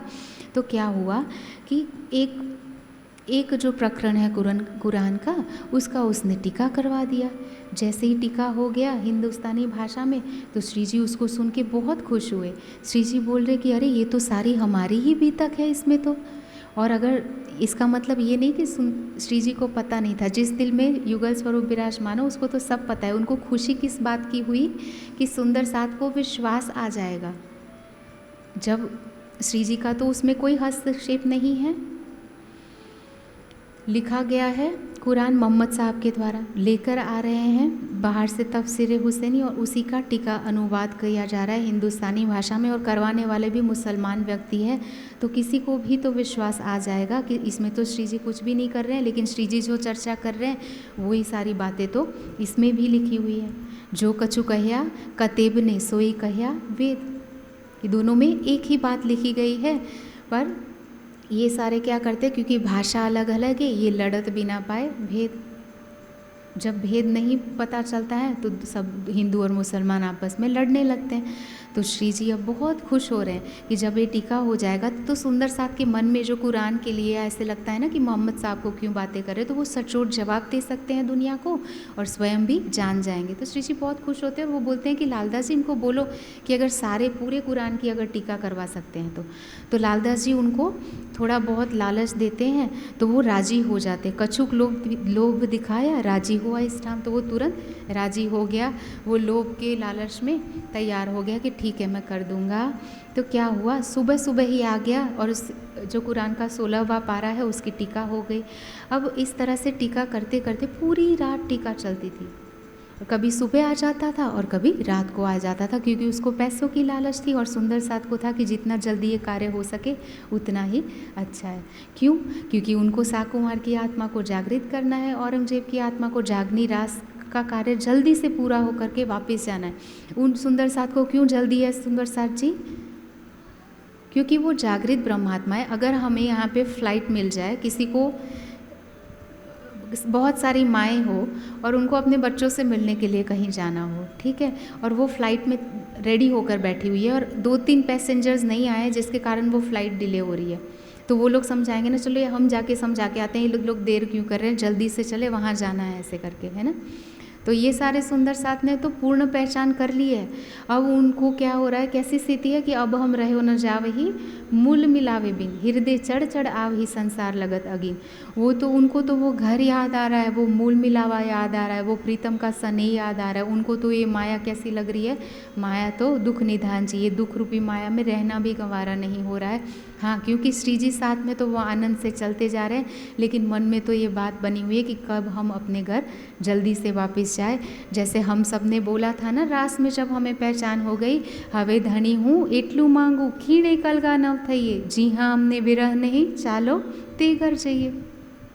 उस घर चलते हैं प्रियतम जहाँ हम आपसे एक पल के लिए भी अलग ना हो। तो ये सुंदर साथ भी इसीलिए जल्दी कर रहे हैं कि बाकी सारे सुंदर साथ भी बहुत जल्दी से आ जाए, तो इसीलिए जल्दी से वो टीका करवाने के लिए लगे हुए हैं। अब क्या हुआ कि इस तरह से टीका करते करते एक दिन उसमें कुछ ऐसा प्रसंग आ गया कि इब्राहिम को वो समझ में नहीं आया। तो उसने क्या कहा कि ए तो टीका राव सी कलम मारी उन्हें। ऐसा लगता है कि राव सी मतलब रावजी है उसका शुद्ध शब्द, उसका अर्थ होता है कि कोई अनपढ़ ने, किसी गंवार ने लिख दिया, ऐसा लगता है। और वो लोग क्या करते हैं कि मुसलमानों में 2 पंथ हैं, एक है सिया और एक है सुन्नी। तो सिया वाले जो है वो सुन्नी से जलते हैं, ईर्ष्या रखते हैं, और सुन्नी वाले सिया से, और दोनों आपस में युद्ध करते हैं और ख़त्म भी हो जाते हैं। और वो भी एक नहीं है, क्योंकि उनको पता ही नहीं है। जैसे हिंदुओं में झगड़े होते हैं वैसे उनमें भी होते हैं। तो वो क्या कह रहा है इब्राहिम कि लगता है ये किसी सुन्नी मुसलमान ने लिख दिया है जो राह से भटका हुआ है। अब श्री जी उसको बोलते हैं कि तब श्री जी ये कहा फिर के पढ़ो सुकन, कुछ भी कहने से पहले तुम दोबारा से पढ़ो तो कि क्या बात कही गई है। तो वो क्या कहता है इब्राहिम, तब कहा इब्राहिम ने जो सुन्नी मुसलमान जो है वो क्या कहते हैं, मोहम्मद की उम्मत के अर्जी न पहुँचे कान। हदीस उसमें ऐसा लिखा हुआ है कि मोहम्मद साहब पर जो ईमान लेकर आएंगी ना उसकी उम्मतें, उसकी बंदगी, उसकी प्रार्थना जो है वो अल्लाह ताला स्वीकार नहीं करेंगे। तो कोई भी सुनेगा तो उल्टी बात लगेगी ना कि जो अल्लाह पे ईमान लाने वाला है उसकी तो बंदगी पहले स्वीकार हो जानी चाहिए। तो इसीलिए वो बोल रहा है ये उल्टी बातें लिखी हुई है, लगता है कि किसी सुन्नी ने लिख दी है ये बातें, मुसलमान ने भटकाने के लिए राह से। तब श्री जी उनको क्या उत्तर देते हैं सुंदर साथ जी, हमें भी जब पता नहीं चलता है ना तो हम भी वाणी को उल्टा कह देते हैं। तो ये कहने से पहले हमें सोचना चाहिए कि हमारी वो अक्ल नहीं है, हमारे पास तो स्वप्न की बुद्धि भी पूरी तरह से हमारी तो काम नहीं करती है, और वाणी तो जागृत बुद्धि और निज बुद्धि की वाणी है जो राजी ने कहलवाई है। ल्याए पीयू वतन थे, साक्षात हमारे प्रियतम लेकर आए हैं। तो उस वाणी को अगर हम उल्टा कहते हैं तो उससे बड़ा कोई अपराध नहीं हो सकता है। अगर हम ही वाणी के विरुद्ध कार्य करेंगे, हम ही वाणी को उल्टा कहेंगे, जिस वाणी के लिए तो कहा गया है कि इसको जो आत्मसात करेगा उसको तो अखंड मुक्ति मिलनी है, इसी वाणी के कारण तो पूरे ब्रह्मांड के विकार जाएंगे और उनको अखंड कायमी मिलेंगी, विस्त में कायम होंगे। और उस वाणी को हम कैसे गलत कह सकते हैं। तो जब इसने ऐसे कहा, श्री जी ने कहा कोई पहुंच ना सके मरद पा मोमिन, तुझे पता नहीं चलता है। चल रहा है कि इसमें ये तो मोमिनों के लिए कहा गया है और मोमिनों की क्या महिमा है तुझे उसके विषय में कुछ भी नहीं पता है, इसलिए तुम हरफ न फिराओ इनका, तुम एक शब्द भी अपनी अकल से इधर उधर मत करना, जैसा जैसा लिखा हुआ है बिल्कुल वैसा ही तुम अनुवाद करवाओ जैसा लिखा हुआ है सुकन। और वाही सुकन को समझत ना ही तुम, मोहम्मद साहब ने जो कहा है वो तुम नहीं समझ सकते, क्योंकि इसमें ब्रह्मात्माओं की बात है कि ब्रह्मात्माएं, क्या कहा गया है सुंदर सर जी, कि जब ब्रह्मात्माएं राज्य की पहचान करके उनके चरणों में आ जाती है, उनको सच्चे हृदय से पुकारती है और उसके बाद अगर कुछ लौकिक इच्छा की चाहना करती है तो राज्य उसको नहीं मानेंगे। क्यों? अगर बच्चा जानबूझकर कहे कि मुझे जहर पीना है तो माँ पीने देगी, चाहे वो कितनी भी जिद कर ले। सुंदर बोतल में रखा हुआ है, उसका मन आकर्षित हो रहा है, प्यास लगी हुई, वो पी, माँ तो मर जाएगी लेकिन उसको पीने नहीं देगी। राज्य को तो पता है कि ये माया कैसी है, इसी के कारण हम दुखी होंगे और कभी वापस घर नहीं जा सकते। और वो तो हम आए इतने काम ब्रह्मशिष्ट लेने गर्दा, तो माया दूर से दिखा के ही माया में ज़्यादा डूबने नहीं देंगे राज्य। और क्या हुआ, इसीलिए यहाँ पे लिखा गया कि जो मोहम्मद साहब की उम्मत होगी, जो उन पे ईमान रखेगी, उसको उसकी बंदगी वो नहीं सुनेंगे। बंदगी नहीं सुनेंगे मतलब लौकिक इच्छा पूरी नहीं करेंगे, क्योंकि अभी हमने सुना कि 5 प्रकरण जब उतरे हैं उससे पहले इंद्रावती की आत्मा ने श्री जी ने शुद्ध हृदय से युगल स्वरूप को जब पुकारा तो तुरंत उनकी बात सुन गई। तो ऐसा नहीं है कि साफ हृदय की पुकार को नहीं सुनेंगे, लेकिन माया की इच्छा की कभी पूर्ति नहीं होगी। और क्या हो रहा है, जब ऐसा कह दिया स्पष्ट रूप से श्री जी ने, तो वो टीका करवाते जा रहा है। इस प्रकार से 16, 17, 18, 19 सारा टीका होने लगा और 30वां और 30 से 37वें सिपारे और 1 से 5 सिपारे जो कुरान के थे, ये सारे टीका होने लगे। अब क्या हुआ, ऐसा करते करते इब्राहिम के दिल में आए बैठा दज्जाल।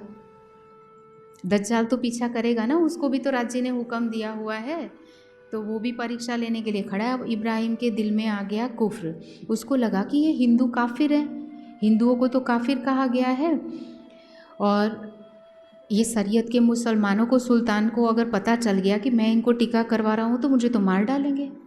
तो अब क्या कर रहे हैं वो कि मैं इनसे टीका वापस ले लेता हूँ। तो उसके मन में दज्जाल आ गया और उसने वापस मांगी।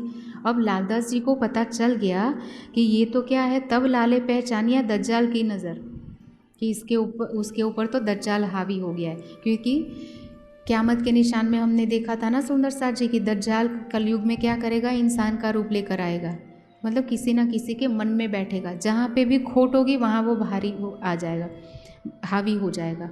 और हमारे मन में भी हो सकता है, इसीलिए हमें क्या करना है, मन को शुद्ध करके राज्य के प्रेम में डुबोए रखना है। किस प्रकार से सुंदर साथ जी, एक बहुत ही सुंदर उदाहरण है, शायद गुरु नानक जी ने कहा है, मुझे स्पष्ट रूप से याद नहीं है, कि एक पानी का जो घड़ा होता है उसको अगर मैं उसमें 5 छेद कर दूं और मैं कहूँ इसमें पानी भरो, तो जितना भी पानी मैं भर के लाऊंगी उस छेद से पानी बाहर निकल जाएगा।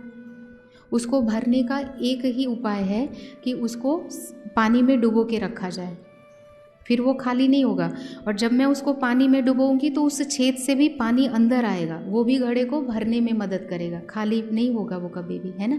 कहने का तात्पर्य क्या है कि हमारी आत्मा इस जीव पर बैठी हुई है और हमारा जीव इंद्रियों के माध्यम से 5 विषय सुखों को भोगता है, 5 इंद्रियों के, और उसके कारण वो छेद है जो हमारे प्रेम को बहा के हमसे दूर कर लेते हैं, उस प्रियतम की तरफ हमें उन्मुख नहीं होने देते। अगर हम उसको प्रीतम के प्रेम रूपी सागर में अष्टप्रहर 64 घड़े डुबोए रखेंगे तो वो छिद्र भी क्या बन जाएंगे, जैसे आँख है वो भी राज्य को ही देखना चाहेगी, कान राज्य की ही वाणी को सुनना चाहेंगे, हमारा रोम रोम राज्य पर ही समर्पित होना चाहेगा, जिससे हम इस बीतक में सुन रहे सारे सुंदर साथ, है ना, वही करना चाहेगा। हमारे मुंह से भी उसी की जिक्र निकलेगी, कि बात भी हो तो उससे हो, और अगर बात किसी और से भी हो तो उसी की हो, है ना। तो क्या हो जाएगा, ये सारी जो इंद्रियां हैं ना वो भी हमें राज्य की तरफ लेने के लिए माध्यम बन जाएगी, उस तरफ आगे लेकर जाएगी।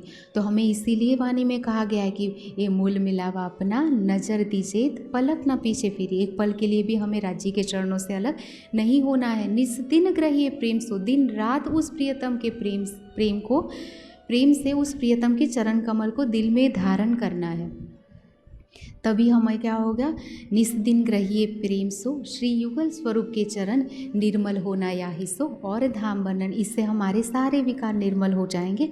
और जब निर्मल हो जाएंगे तो तू आपे न्यारी होत है पियो नहीं तुझसे दूर, पर्दा तू ही करत है अंतर नाडे नूर। तो हमारे और प्रियतम के बीच में तो और कोई पर्दा ही नहीं, माया का पर्दा हट जाएगा विकार हटते ही।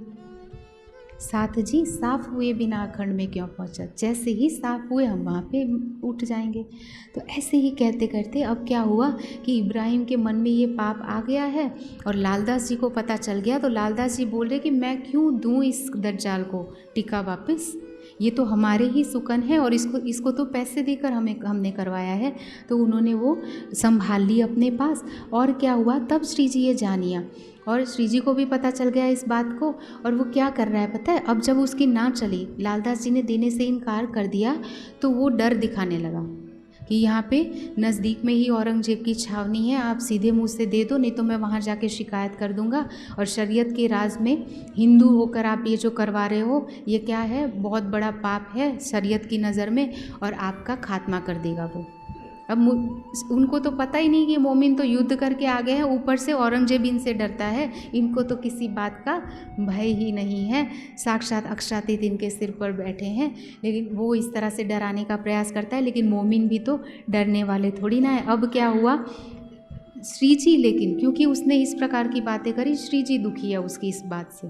श्री जी को लग रहा था कि ये कार्य जल्दी से पूरा हो जाएगा, उसमें जब व्यवधान आ गया तो श्री जी दुखी हो गए। देखिए सुंदर साथ जी, श्री जी खुश कब होते हैं, जब उनके नाम पर कोई कुर्बान हो जाता है वाणी पर, और सत्य राह पर आता है, कोई नए सुंदर साथ को लेकर आता है, तो श्री जी बहुत खुश होते हैं। और दुख उनको किस बात का होता है, जब मोमिनों में आपसी मन मोटाव होता है या कोई भी उनको भटकाता है राह से, तब उनको दुख होता है।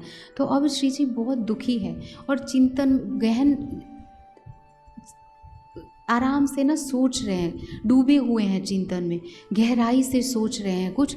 तो उनकी ऐसी स्थिति किसने देखी कि तब तक वहाँ पर मोहम्मद खान करके एक सुंदर साथ था, वो आया। उसने देखा कि श्री जी इतने दिलगिर क्यों हैं। देखे श्री जी साहेब जी को दिलगिर, और उनको तो श्री जी पे ईमान था। तो जैसे श्री जी सुंदर साथ का करमाना हुआ मुख नहीं देख सकते हैं राज जी क्या कहते हैं, मुख करमाने मेरी रूह के सो में सह न जाए। उसी प्रकार से सुंदर साथ को कैसे सहन होगा कि श्री जी दुखी है। तो मोहम्मद साहब तो वैसे भी पठान थे, उनमें जोश तो था ही, और ऊपर से उन्होंने देखा कि श्री जी तो दुखी है। तो उन्होंने कारण पूछा। जब श्री जी ने उनको कहा कि ये गरीब मेरे जो सुंदर साथ है विनम्र, उनको उन्होंने डराया है, इब्राहिम उठाया फितना, इब्राहिम ने झगड़ा किया है, जो गरीब लोग ईमान, जो मेरे प्यारे लाडले सुंदर साथ हैं, मेरे ऊपर विश्वास रखने वाले हैं, उससे इसने झगड़ा किया है गलत बात को लेकर, और मैं इसी बात से दुखी हूँ। अब जब श्री जी मोमिनों के दुख को देखकर दुखी हो रहे हैं, मोमिन भी तो होंगे, उनसे कैसे सहन होगा कि हमारे राज्य दुखी हो जाए, क्योंकि ये तो परस्पर का नाता है। और उसको आया जोश। अब मोहम्मद खान ने ना कुछ भी देखा और जाके तुरंत उसके घर पे गया, इब्राहिम के घर पे, और चिल्लाने लगा कि ए इब्राहिम बाहर निकल। अब उसकी पत्नी थी, वो बोल रही कि वो तो गया है शादी में, और मोहम्मद खान उनके पीछे पीछे शादी में चले गए, और शादी में जाके बोल रहा है कि ए इब्राहिम कहाँ छिपा है, बाहर निकल। और क्या है, इब्राहिम निकल आया, क्यों इतना मुझ पर जोर। इब्राहिम आकर पूछता है कि क्यों इतना गुस्सा हो रहे हो मुझ पर, मैं तो तुम्हारा गुलाम, देखो कैसा है, बाहर कुछ और अंदर कुछ, यही तो दुनिया की रीत है। वो बोलता है कि मैं तो तुम्हारा गुलाम, मैं तो आपका गुलाम हूँ, क्यों इतना गुस्सा हो रहे हो। तो मोहम्मद खान क्या बोलते हैं उनको, ते क्यों दिल दुखाया हादिया का, तूने मेरे हादी का दिल दुखाने की ज़रूरत कैसे करी, तुझ में इतनी शक्ति कैसे आ गई कि तूने उनका दिल दुखाया जो मेरे हादी, मेरे अक्षादित, मेरे प्रियतम है। और क्या बोल रहे, ते मेरे आगे कहा, तू बता तूने मुझे कहा था या नहीं कहा था, मेरे सामने ही तूने क्या कहा था श्री जी के लिए, ये मेरे मुरब्बी कि ये तो मेरे लिए पूजनीय है, मैं गुलाम इनका, मैं इनका गुलाम हूँ। और अब ते क्यों फेरी अपनी सभी, अब तूने क्यों अपना ईमान और पहचान हटा लिया, अब क्यों उल्टी बातें कर रहा है। तूने ही तो स्वीकार किया था और हंसी खुशी टिका के लिए माना था, और अब उल्टी बात करके उन्हीं को शरीयत का डर दिखा रहा है और इन भोले भाले सुंदर साथ को सता रहा है, और उसके कारण ही मेरे हाथ ही दुखी है और मैं इसी बात पे सहन नहीं करूँगा। अब क्या हुआ, मार डारू तुझको द्वार रसूल की ना छोड़ो क्यों कर। उसको जोश आ गया मोहम्मद खान को, बोले रसूल की कसम अगर तुझे मैंने मार नहीं दिया, लेकिन मेरे श्री जी का ये हुक्म नहीं है, इसलिए तू जा और पहले क्या कर, उनसे माफ़ी मांग, नहीं तो अब क्या हुआ, ना तो तुझे ना छोड़ो, अगर तूने माफ़ी नहीं मांगी, उनके दुखी मन को सांत्वना नहीं दी, फिर तू देख मैं तुझे ज़िंदा छोड़ने वाला नहीं हूँ। प्रातः समय उठ के, अब इब्राहिम इतना डर गया है कि सुबह सुबह ही उठ के भागा, क्योंकि जान तो प्रिय है इनको। जो दूसरों की जान लेना चाहता है ना सुंदर साथ, उनको अपनी जान बहुत प्रिय होती है। सिकंदर ने सब जगह पे आक्रमण करके कितना कुछ कर लिया, आतंक फैला के इस माया की झूठी संपत्ति इकट्ठा करने के लिए, लेकिन जब खुद की मरने की बारी आई तो वो डर गया था। और तभी दुनिया को सीख देते हुए क्या करके गया, हाथ ननामी से बाहर रखवा के गया कि दुनिया सीख ले कि 24 साल की छोटी उम्र में पूरे ब्रह्मांड पर विजय प्राप्त, पूरे हिंदुस्तान पर विजय प्राप्त करने वाला भी खाली हाथ ही गया है, कुछ साथ में लेकर नहीं गया है। उसकी एक सांस भी ये सारी मिलकत इकट्ठा होकर भी नहीं बढ़ा पाई। तो हमें इस सांस का सदुपयोग करते रहना चाहिए, इसको व्यर्थ में इन सारी धन दौलत और संपत्ति इकट्ठे करने में नहीं लगाना चाहिए। इसका मतलब ये नहीं कि छोड़ दो बिल्कुल भी, लेकिन उसके पीछे करो, कभी मरो मत उसके पीछे। हम क्या करते हैं अभी, हम माया के लिए मरते हैं और करते सिर्फ राज्य के लिए है, ऊपर ऊपर से, जबकि वास्तविकता क्या होनी चाहिए, रूह की रहनी है कि वो मरेगी राज्य के लिए और बाकी सबके लिए करेगी ऊपर ऊपर से। अब क्या हुआ कि मोहम्मद साहब के इन वचनों से डर के इब्राहिम सुबह सुबह दौड़कर चला गया है, जान की परवाह करते हुए। आए श्री जी के कदमों लगा, सिर ना उठाया जाए, आके चरणों में प्रणाम किया और सिर उठा ही नहीं रहा है, छोड़ ही नहीं रहा है, क्योंकि उसको लगता है कि मोहम्मद खान ने बोला है कि रसूल की कसम मुझे मार डालेगा, तो उसको वो डर लग रहा है कि मैं यहाँ से सिर उठाऊंगा तो वो मुझे मार देगा, तो इसीलिए श्री जी के चरणों से सिर उठा नहीं रहा है वो।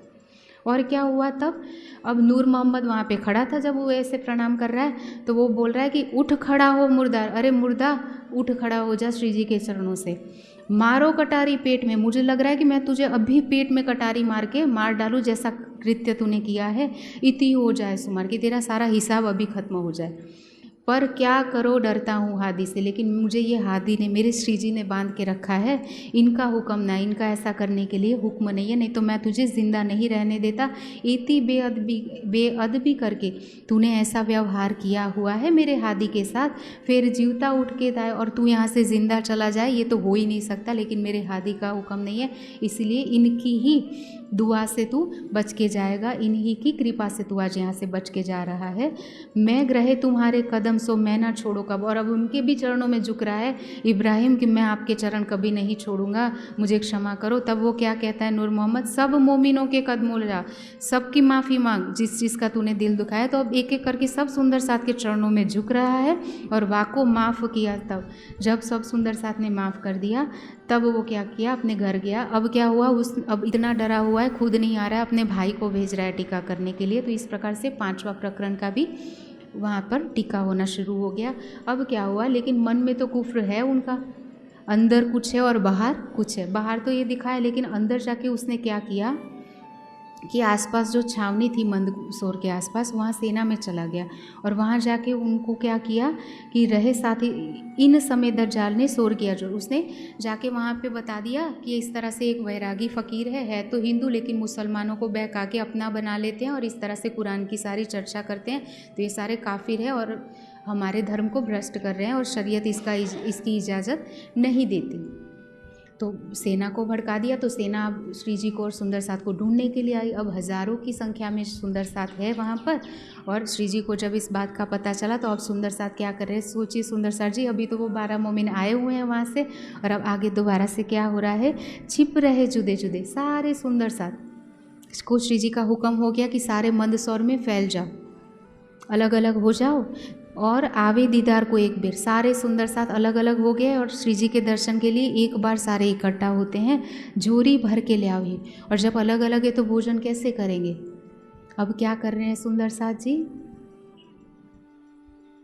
ये स्थिति उनकी क्यों हो रही है, सबसे पहले तो और तो कुछ किया नहीं, वो तो चाह रहे थे कि हम सब सुंदर साथ के लिए राह सुलभ हो जाए, कुरान की अगर टीका हो जाए तो वेद और कतेब का एकीकरण हो जाएगा, दुनिया का कल्याण हो जाएगा। लेकिन ये दुनिया है ही उल्टी, जो उनका कल्याण करना चाहती है उसी को मारेगी। जिसने दयानंद सरस्वती को भी नहीं छोड़ा, 14 बार उन्होंने जहर खिलाना चाहा, वो श्री जी को भी कैसे छोड़ देती। तो अब ये सारे उनके पीछे लश्कर पड़ा हुआ है और सुंदर साथ इस जागने के कार्य में आगे बढ़ रहे हैं। तो एक और उनके लिए परीक्षा आ गई है। और क्या हुआ, सुंदर साथ इस परीक्षा में कैसे उत्तीर्ण होते हैं कि छिप रहे जुदे जुदे आवे दीदार को एक बेर जोरी भर के ल्यावे। जगह जगह जाकर भिक्षा मांग रहे हैं और टुकड़े मांग कर लाते हैं, टुकड़े मांगे फिर हजारों की संख्या में सुंदर साथ है। हमें बहुत आसान लगता है ना कि मांग लिया। अगर हमें कहा जाए कि कुछ दिनों तक यहाँ पे शिविर है और हमें सब सुंदर साथ, हजारों की संख्या में तो यहाँ फिर भी नहीं होते, फिर भी अगर कहा जाए कि हमें भिक्षा मांग के सरसावा और सहारनपुर से लेकर आनी है और उसी को ग्रहण करना है, तो हम में से कितने जाएंगे? और जाने के बाद जो दिया हुआ है उसको कितने खाएंगे? हम तो यहाँ पे तैयार भोजन मिलता है, फिर भी क्या करते हैं, नमक, लहसुन, प्याज, मिर्च के चक्कर में मुंह बनाते हैं और यहाँ तक नहीं आते हैं सुंदर साथ जी। तो अभी तक सुनने से कुछ नहीं होगा। देखिए तो कि वो सुंदर साथ जो श्री जी अक्षरातीत के साथ चले हैं, जिनको हम आज भी याद कर रहे हैं, उन्होंने क्या किया है हमें पथ, हमारा मार्गदर्शन करने के लिए। जागनी करना इतना आसान नहीं है। कौन है उसमें शामिल? लालदास जी खुद कितने बड़े सेठ थे, 99 जहाज़ों से उनका व्यापार चलता था, करोड़ोंपति सेठ है उस समय के। वो कितनों को भिक्षा देते होंगे। आज वो जा रहे हैं ठौर ठौर और भिक्षा मांग रहे। पहले तो औरंगजेब के दरबार में उन्होंने मार खाई और अब भिक्षा मांग रहे। चिंतामणि जी जिनके 1000 शिष्य थे, कबीर पंथ के इतने बड़े आचार्य हैं, वो भिक्षा मांग रहे हैं।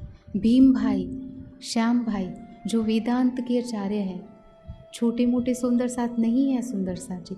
वैसे तो छोटा मोटा कोई नहीं होता है, लेकिन माया का तो पद प्रतिष्ठा है। हम तो अपना छोटा सा अहंकार छोड़ने के लिए तैयार नहीं है। और क्यों उनकी ऐसी परीक्षा ली जा रही है वो भी श्री जी आगे बता रहे हैं। तो इस प्रकार से सुंदर साथ भर भर के झोली लाता है, बहुत खुश होके, दुखी होकर नहीं ला रहा है सुंदर साथ जी।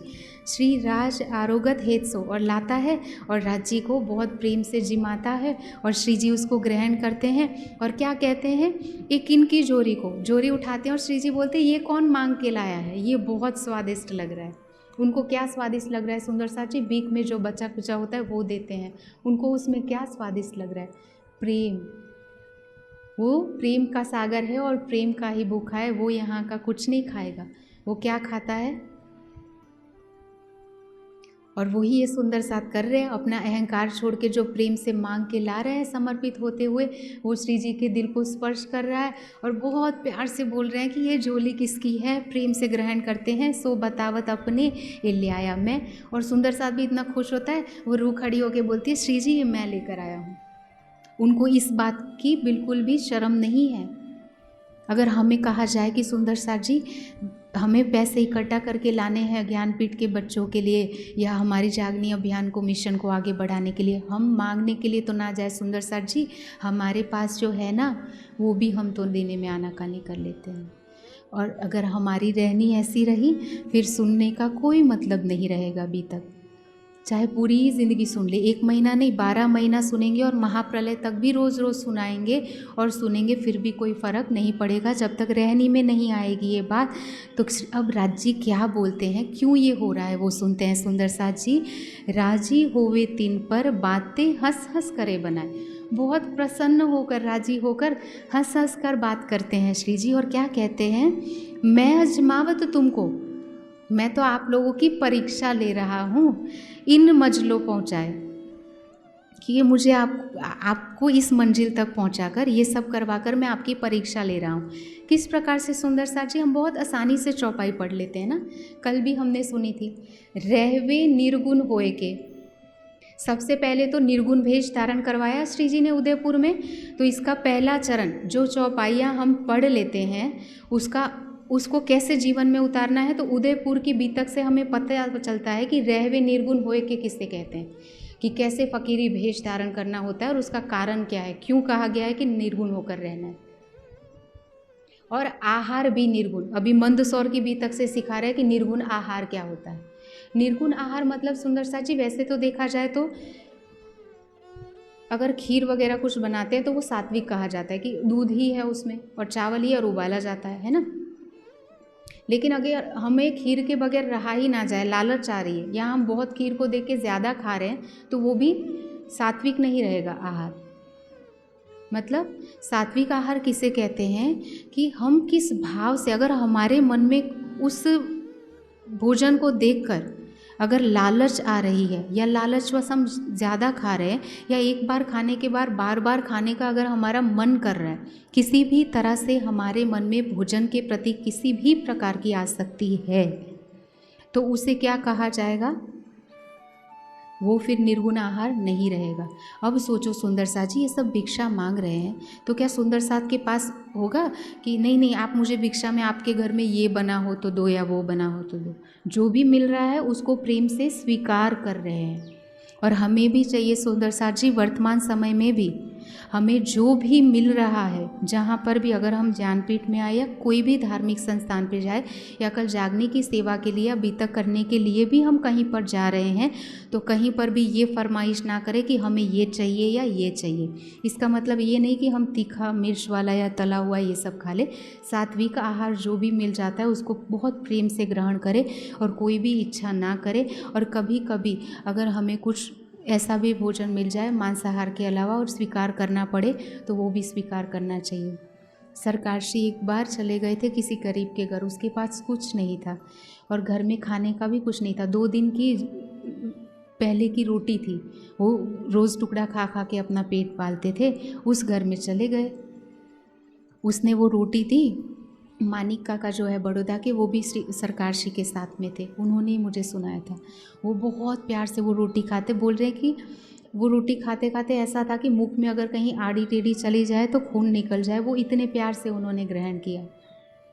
और साथ में एक उनको प्याज थी, वो छोटी सी दे दी थी। लेकिन इसका मतलब ये नहीं सुंदर साथ जी कि हम तो प्याज और लहसुन तो चटाके ले लेकर अपनी जीवा की उसमें खाते हैं लालच में, ऐसा नहीं है। लेकिन जो अगर कोई गरीब सुंदर साथ प्यार से लेता है तो उस प्रेम को भी ग्रहण करना चाहिए, किसी का अपमान नहीं करना चाहिए। तो यही सीख देते हुए ये सुंदर साथ अपने अहंकार को साइड में रखते हुए एक सबका इतना प्यार से अपना समर्पण करके दिखा रहे हैं। और श्री जी क्या कहते हैं कि मैं अजमावत, मैंने तुम्हारी जो परीक्षा ली है इन मंजिलों पहुँचाई, इस मंजिल तक पहुँचाया है आपको। किस चीज़ की परीक्षा लेने के लिए? क्योंकि उनको पता है कि यही मैं खुद ही टले तो बाकी रहा खुदा। भिक्षा कब मांगी जाती है? जब हम कौन है ये भूल जाए। अगर मैं सोचूं कि मैं ये हूँ मैं वो हूँ, तो मैं भीख नहीं मांग सकती, किसी के सामने हाथ नहीं फैला सकती। तो इन सुंदर साथ ने तो अपनी सारी पहचान को ही क्या बना दिया कि हम उस अक्षरातीत की अर्धांगिनी है जो श्री जी के अंदर विराजमान है। और वो अगर हमें बोल रहे हैं कि भीख मांग के लाओ, तो ये उनका आदेश है और उनका आदेश सिरोधार्य है। ज्यों जानो त्यों रखो पिया, धनी तुम्हारी मैं। हम सिर्फ कहते हैं और उन सुंदर साथ ने करके दिखाया और बहुत प्यार से भीख के टुकड़े मांग के ला रहे हैं, खिला रहे हैं। और श्री जी भी बहुत प्यार से उनको समझा रहे हैं कि तुम इस परीक्षा में उत्तीर्ण हुए हो। तुम सिर भाना दज्जाल का, आपने क्या किया है? दज्जाल का सिर तोड़ दिया है। कुटुंब कबीला आस, जिस दुनिया के लिए लोग रो रो के भी रखते हैं, जिसे छोड़ नहीं पाते, सो तुमने क्या किया? मैं जा रहा घर डार्या हंसते, जो लोक राखत है रोई। जिसके लिए दुनिया रोध होकर भी नहीं छोड़ पाती, मैंने खुशी खुशी से उसका त्याग कर दिया। और आप सब सुंदर साथ ने भी वही किया है। आज मैं आप पर बहुत प्रसन्न हूँ। और रहवे निर्गुण होए के आहार भी निर्गुण, तो वो करके दिखाया सुंदर साथ जी। ये 2 चरण को अगर आत्मसात करना है, जिस चौपाई को हम बोलते हैं, तो उदयपुर के प्रसंग से और मंदसौर के प्रसंग से हमें शिक्षा मिलती है।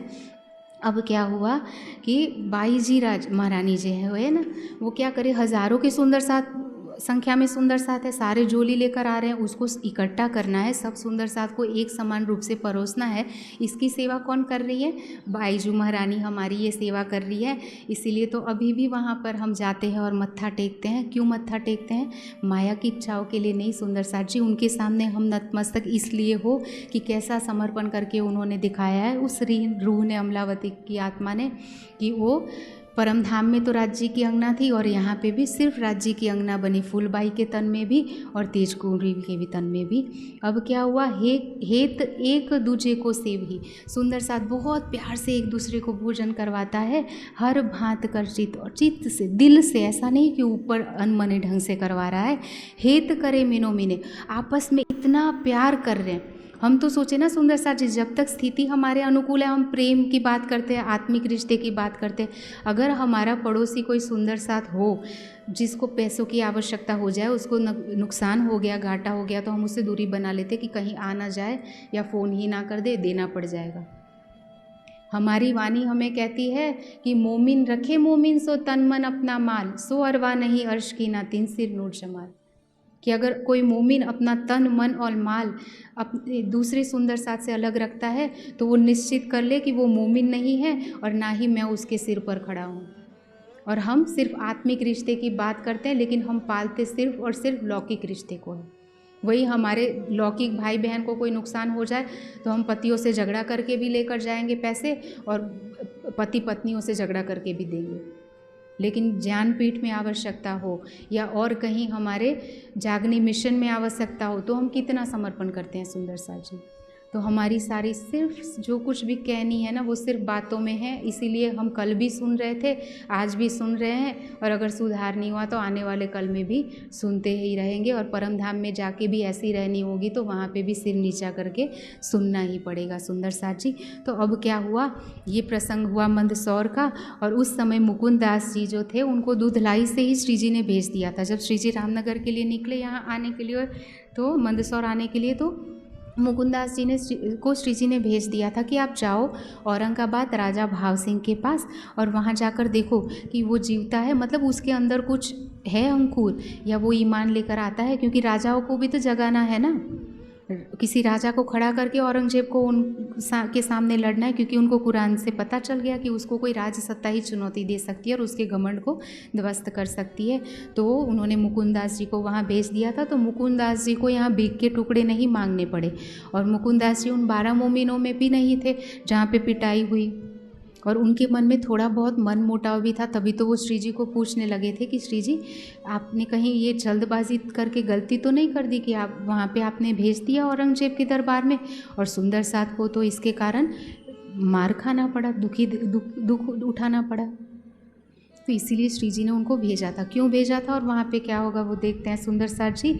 अब क्या हुआ कि मुकुंदास जी भाव सिंह के पास गए, उन्होंने उनसे बात की राजा भाव सिंह के पास जाके, और भाव सिंह उनको स्वीकार कर ले। वो बोल रहे कि ठीक है श्री जी को लेकर आ जाइए। और श्री जी को जैसे ही बुलाने का आदेश मिला तो वहाँ से मंदसौर लेने के लिए औरंगाबाद से मुकुंदास जी जाते। अब उन्होंने कैसे जागनी करी वो आगे के प्रसंग में हम देखेंगे। अब क्या हुआ कि श्री जी क्या करते हैं कि मंदसौर को छोड़ने के बाद उज्जैन के लिए रवाना होते। उज्जैन जाते समय रास्ते में यहाँ से आए सीतामऊ, तहाँ से नौलाई, सीतामऊ नौलाई होते हुए उज्जैन पहुँचे 28 दिन की पग यात्रा करके सुंदर साथ जी। हमें कहा जाए कि 28 मिनट दूर है सरसावा या सहारनपुर, वहाँ से यहाँ आओ, फिर भी हम नहीं आ पाएंगे। और श्री जी क्या कर रहे हैं, अपनी आत्माओं की जागृति के लिए राज्य कितने कितने दिन कितना चल रहे हैं सुंदर साथ जी। और हमें कहा जाए कि अभी तक सुनने क्यों नहीं आए, हम बोलेंगे गाड़ी नहीं आई हमें लेने के लिए। मेरी बात सुंदर साथ जी क्षमा करना, बुरी लगेगी, लेकिन ये सत्य बात है। हमने भी तो वचन दिया था ना कि तू बोलेगी तो मैं जगाऊंगी। तो बीतक सुनने के लिए भी अगर हम चल के नहीं आ रहे हैं, और जिसकी बीतक कर रहे हैं वो क्या कुछ कर रहे हैं वो भी तो सोचे ना। चलते हुए जा रहे, 28 दिन की यात्रा करके उज्जैन पहुंच रहे। और उज्जैन में क्या हुआ सुंदर साथ जी कि बहुत प्यार से देखिए, पहले फ़कीरी वेश धारण करवाया, फिर भीख के टुकड़े मांगने पड़े। और कितने महीने तक सुंदर साथ जी मंदसौर में 8 महीने तक श्री जी रहे। एक दो दिन भिक्षा नहीं मांगी है, 8 महीने तक भिक्षा मांग के, और सिर्फ भिक्षा नहीं मांगनी है, डर डर के रहना है, औरंगजेब के डर के रहना है। मतलब अभी जाहिर होने का समय नहीं है, तो छिप छिप कर रहना है श्री जी के आदेश पर। और सब कुछ झेलते हुए भी खुश हो रहे हैं, इतना खुशी से उछलते हुए कुर्बानी कर रहे हैं। और तभी तो कहा जाता है कुर्बानी को नाम सुन मोमिन उलसत अंग। और हमारे लिए क्या कहा गया है, पीछे हते जो मोमिन दौड़ लिया तिन संग। किसका संग लिया हमने दौड़ के? हमें कहा गया है कि हम भी उस राह पर चलकर, उस मोमिनों की राह पर चलकर दौड़ कर उनके संग हो लेंगे। और हम किसकी तरफ दौड़ रहे हैं? राज्य हमें इस तरफ से पकड़ रहे हैं और हम दौड़ रहे हैं उस तरफ, माया की तरफ। दौड़ तो कर रहे हैं हम, लेकिन राज्य की तरफ जाने के लिए नहीं, राज्य से दूर जाने के लिए, ध्यान से जी चुराने के लिए, वाणी मंथन से जी चुराने के लिए, ज्ञान से पीछा चुराने के लिए। कहीं कोई हमसे सेवा ना मांग ले। सुंदर साथ जी, हम तो कुछ देने के लायक ही नहीं है। हमारे पास जो कुछ भी है वो उस प्रियतम का दिया हुआ है। जैसे कहा गया है ना, किसी कवि ने बहुत प्यारी पंक्तियाँ कही है, लगाना भोग तुझको ये अपमान कराना है, खिलाता है जो सब जग को उसे कैसे खिलाऊं मैं। कि अगर मैं तुझे भोग भी लगाती हूँ तो वो तेरा अपमान करना है, जो पूरी दुनिया को खिलाता है उसको मैं क्या खिला सकती हूँ। तेरी रोशनी से रोशन है सूरज और चांद तारे, महा अंधेर है तुझको यदि दीपक दिखाऊं मैं। यदि मैं एक छोटा सा दीपक तुझे दिखाती हूँ और आरती उतारती हूँ तो वो तो महा अंधेर है मेरे अंदर। इससे बड़ी अज्ञानता क्या हो सकती है कि जिसने इस दुनिया को सूरज और चांद सितारों से रोशन किया है उसको मैं एक दीपक दिखाऊंगी। और क्या कह रहे हैं, बड़ी उलझन में हूँ भगवान तुझे कैसे रिझाऊं मैं। जब ऐसी स्थिति है ना, तुझे भोग अगर लगा रही हूँ वो भी तेरा दिया हुआ, दिया दिखा रही हूँ, रोशनी तेरे पास है, तो मैं तुझे कैसे रिझाऊं। कि जिस फूलों की माला पहना रहा हूं उसमें भी तो तू ही बैठा हुआ है, और उसको रिझाना है तो कैसे रिझाएंगे सुंदर साथ जी।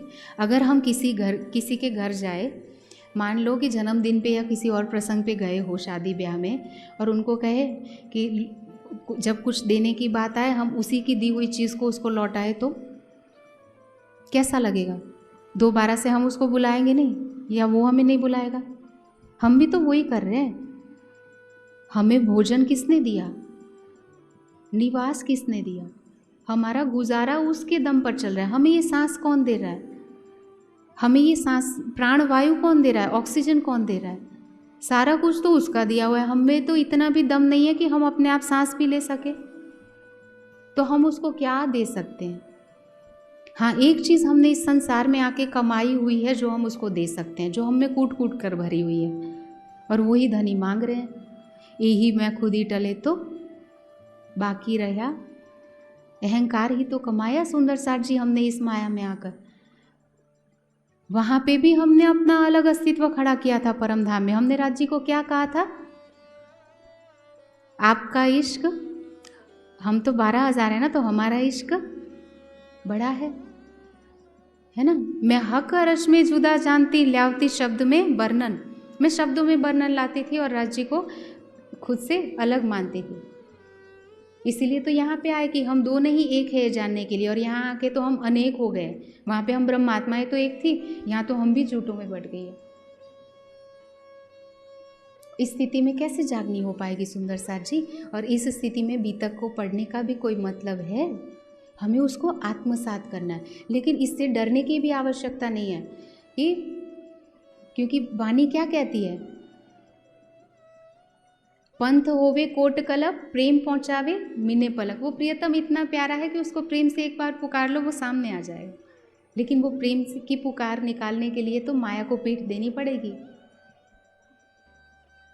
और उसी के लिए अब क्या हो रहा है, ये सुंदर साथ तो बहुत प्यार से कुर्बानी करते जा रहे हैं। राजा भाव सिंह के पास गए और जब उन्होंने बोला तो मंदसौर में उनको लेने के लिए आ रहे। श्री जी अभी है उज्जैन में, और उज्जैन में क्या हो रहा है, 18 महीने के बाद 28 दिन की यात्रा करके जब श्री जी उज्जैन में आए ना, तो अब वहाँ पे रोज़ उत्सव हो रहा है। जैसे महाराज जी कहा करते थे ना, कभी घी गने, कभी मुट्ठी भर चने, और कभी वो भी मने, कि कभी कभी तो वैरागियों का जीवन कैसा होता है, कभी घी गने, कभी तो घी से लथपथ कुछ मिल जाता है प्रसाद, तो कभी मुट्ठी भर चने, तो कभी मुट्ठी भर चने पर ही गुजरान करना पड़ता है, और कभी वे भी मने, कभी तो उसके लिए भी भूखा ही रहना पड़ता है, वो भी नहीं प्राप्त होता है।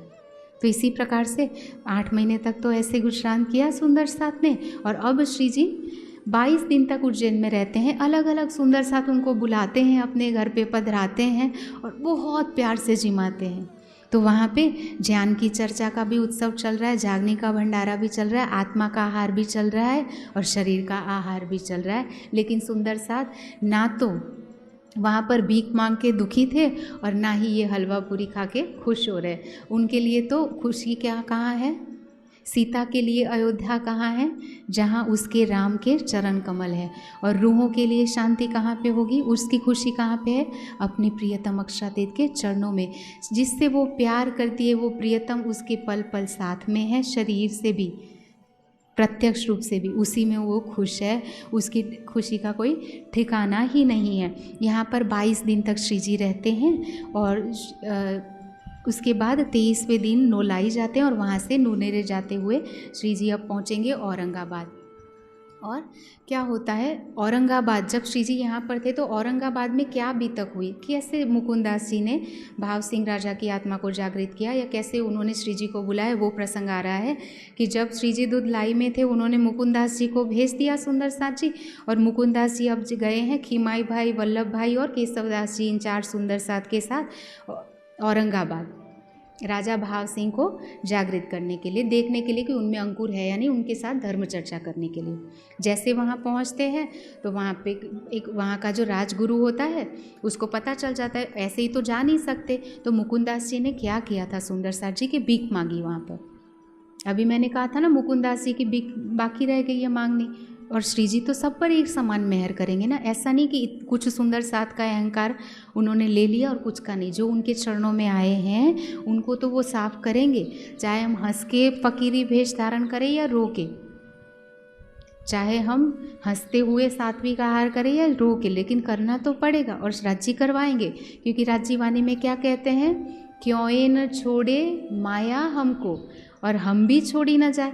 न माया हमें छोड़ना चाह रही है, न रूहें माया को छोड़ना चाह रही हैं। लेकिन अरस परस यों हुई वर्ष में, सो मेरे धनिये दई छुटका। माया के साथ मैं इतनी अरस परस हो गई हूँ कि राज्य के लिए मैं कठोर बन गई हूँ, लेकिन मेरे धनी ने बहुत प्यार से इसको छुड़ा दिया। मैं तो चाहे इन सुख को, पर धनी की मुझ पर मेहर, ताथे दुख बेर बेर दिया, अब सुख लागत है जहर।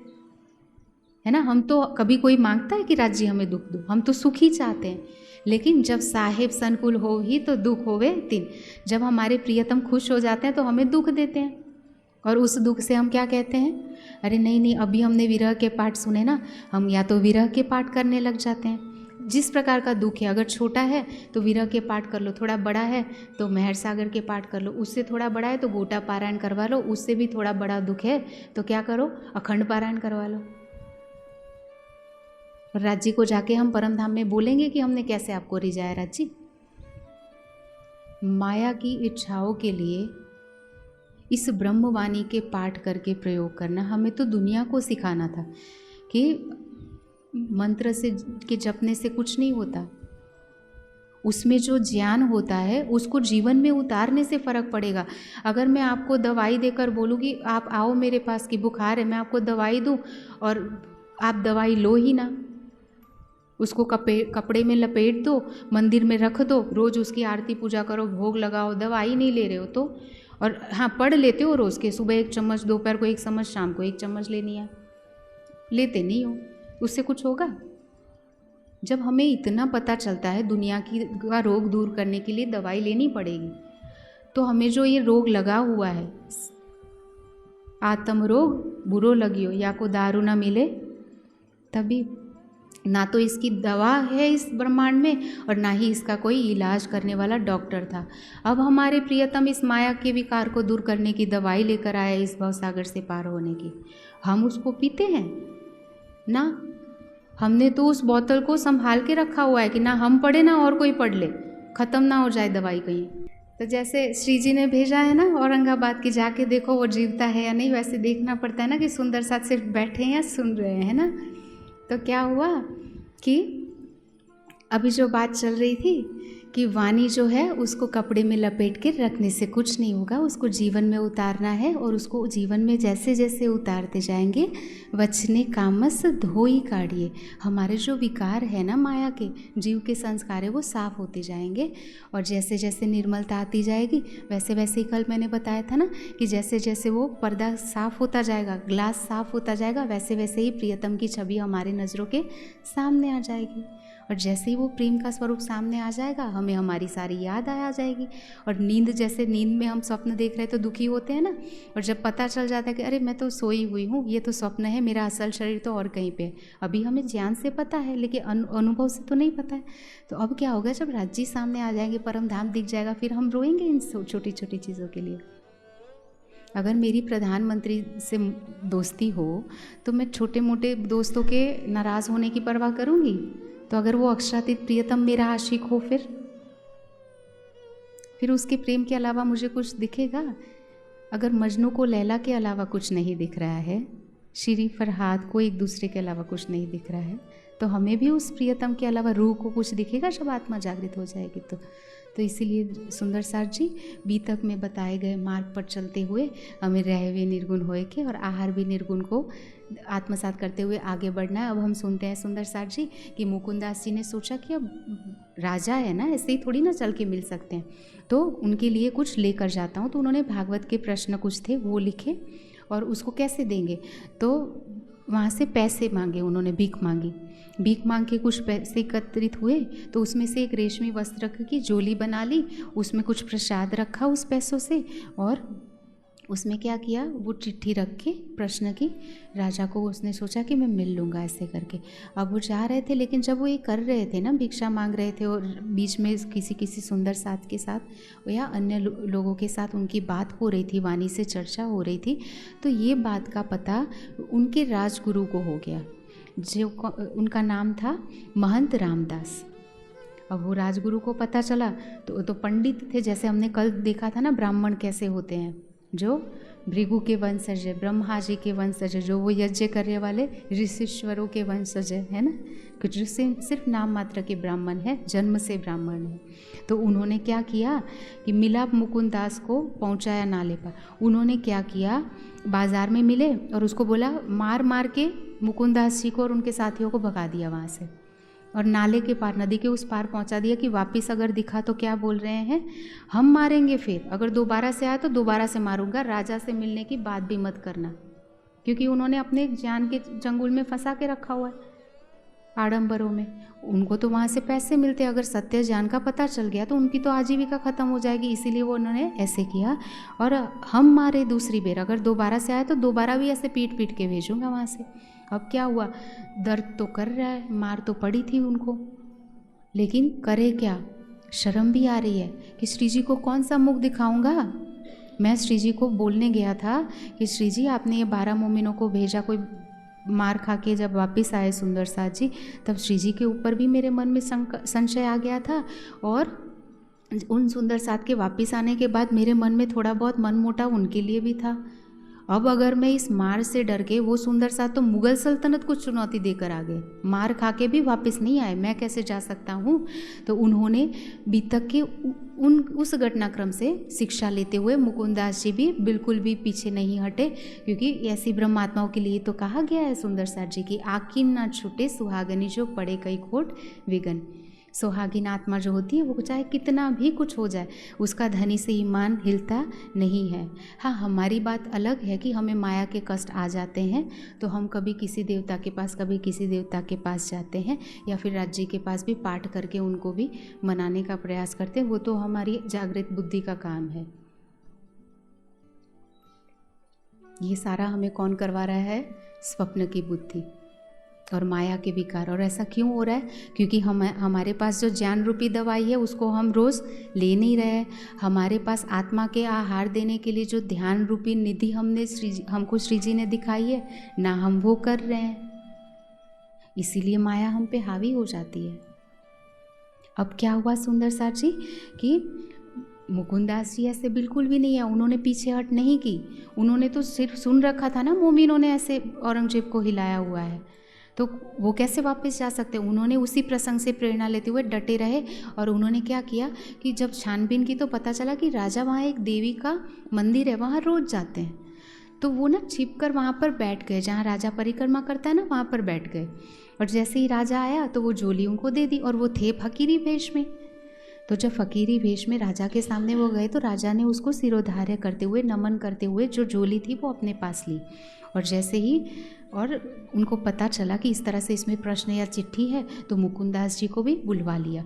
अब क्या हुआ सुंदर साथ जी, खोल पाती पढ़ने लगा। राजा ने वो पत्र पढ़ा जिसमें भागवत के प्रश्न लिखे थे, मीने प्रश्न भागवत। और क्या हुआ, और लिखे वेदांत के भी प्रश्न थे। विचार होने लगा तीन, और उसने राजगुरु और बाकी सब बैठे थे उनके साथ विचार विमर्श करने लगा। मुकुंदास जी एक तरफ बैठे और एक तरफ उसके राज दरबार के सारे पंडित बैठे हुए हैं। और राजा पूछने लगा। अब क्या हुआ, तहाँ दज्जाल बैठा था रामदास महंत। अभी दज्जाल किस में बैठा हुआ है? रामदास महंत में। हमें भी ऐसे पहचान करनी है सुंदर साथ जी, हमारे आसपास ही दज्जाल खड़ा हो जाएगा। और जब आसपास नहीं होगा ना, अगर हम अपनी दवाई नहीं पिला रहे हैं अपने जीव को, तो वो भी दज्जाल का रूप बन जाएगा, वो भी दूसरों को भी राह से भटकाएगा। तो हमें चाहिए कि हम अपनी दवाई समय से लें और हम दूसरों को भी दवाई पिलाएं, और जो दवाई नहीं ले रहा है उससे भी थोड़ी दूरी बना के रखें, ताकि हम भी रोगग्रस्त ना हो जाए, है ना। तो अब वो रामदास वहाँ पर बैठा था, उसके मन में दज्जाल था, ईर्ष्या थी। तो वो क्या बोल रहा है कि अरे बादशाह, राजा आप इसकी बात मत सुनो। क्यों? ये दो ही कृष्ण बतावत। इन्होंने जो प्रश्न पूछे उसमें तो दो कृष्ण की बात कही गई है। प्रश्न पूछा होगा कि जैसे कहा जाता है ना कि कृष्ण अखंड है, एक कृष्ण तो रास में अखंड है और दूसरा व्रज में अखंड है। तो अगर व्रज की लीला में तो दिन भी होता है और रात्रि भी होती है, और रास की लीला में तो सिर्फ रात्रि की रात्रि लीला है। अगर तो हम कहते हैं कि व्रज लीला अखंड है, अगर व्रज लीला अखंड है तो इसका मतलब तो दिन और रात होनी ही चाहिए। और अगर रात्रि के बाद दिन हो गया तो रास भंग हो जाएगा, अगर एक ही जगह पे अखंड है तो। और अगर रात ही रात रहती है तो व्रज की लीला नहीं हो पाएगी, और अगर दिन और रात होता है तो रास की लीला खंडित हो जाएगी। तो दोनों अलग अलग है। तो ये बता रहे हैं कि ये तो दो दो कृष्ण को बता रहे हैं, जो कहूँ न शास्त्रों में, ऐसा तो दुनिया के किसी शास्त्रों में नहीं लिखा हुआ है। इनका मुख न देखिए राजा, आपको चाहिए कि आप तो इसका मुंह भी ना देखो, और चर्चा कैसी इनसे, और आप तो इनसे चर्चा कर रहे हो। अब क्या हुआ, भाव सिंह जानिया ये दज्जाल हराम को, ये राम सिंह की नीयत में ही खोट है। ये तो ज्ञान से बता रहे हैं, वेद हमारे ही शास्त्रों का उदाहरण और प्रमाण देकर बता रहे हैं, ये कोई ओछी बात नहीं कर रहे हैं। तो भाव सिंह का नाम जो था वैसे ही वो थे, भाव से भरे हुए थे, तो इसीलिए उन्होंने उसी बात को अनसुना कर दिया। और क्या हो रहा है, जब उसकी ये बात नहीं सुनी ना राजा ने, तो बोले ठीक है राजा, आपका समय तो बहुत कीमती है, आप एक काम करिए, इनको मेरे घर भेज दीजिए, मैं इनसे चर्चा कर लूँगा, फिर देखता हूँ। ये बात सुन के मुकुंदास जी ने क्या बोला, जब उतारे हम अपने घरों, जैसे उन्होंने कहा कि हम अपने घर ले जाते हैं, तब मुकुंदास कहे वचन, इन सेवा हमारी भली करी पीठ दिखाई। कि गुरु ने जब ऐसे बोला तो मुकुंदास जी ने राजा को कहा कि नहीं, इन्होंने पहले ही हमारी बहुत सेवा कर रखी है, देखो हमारी पीठ को।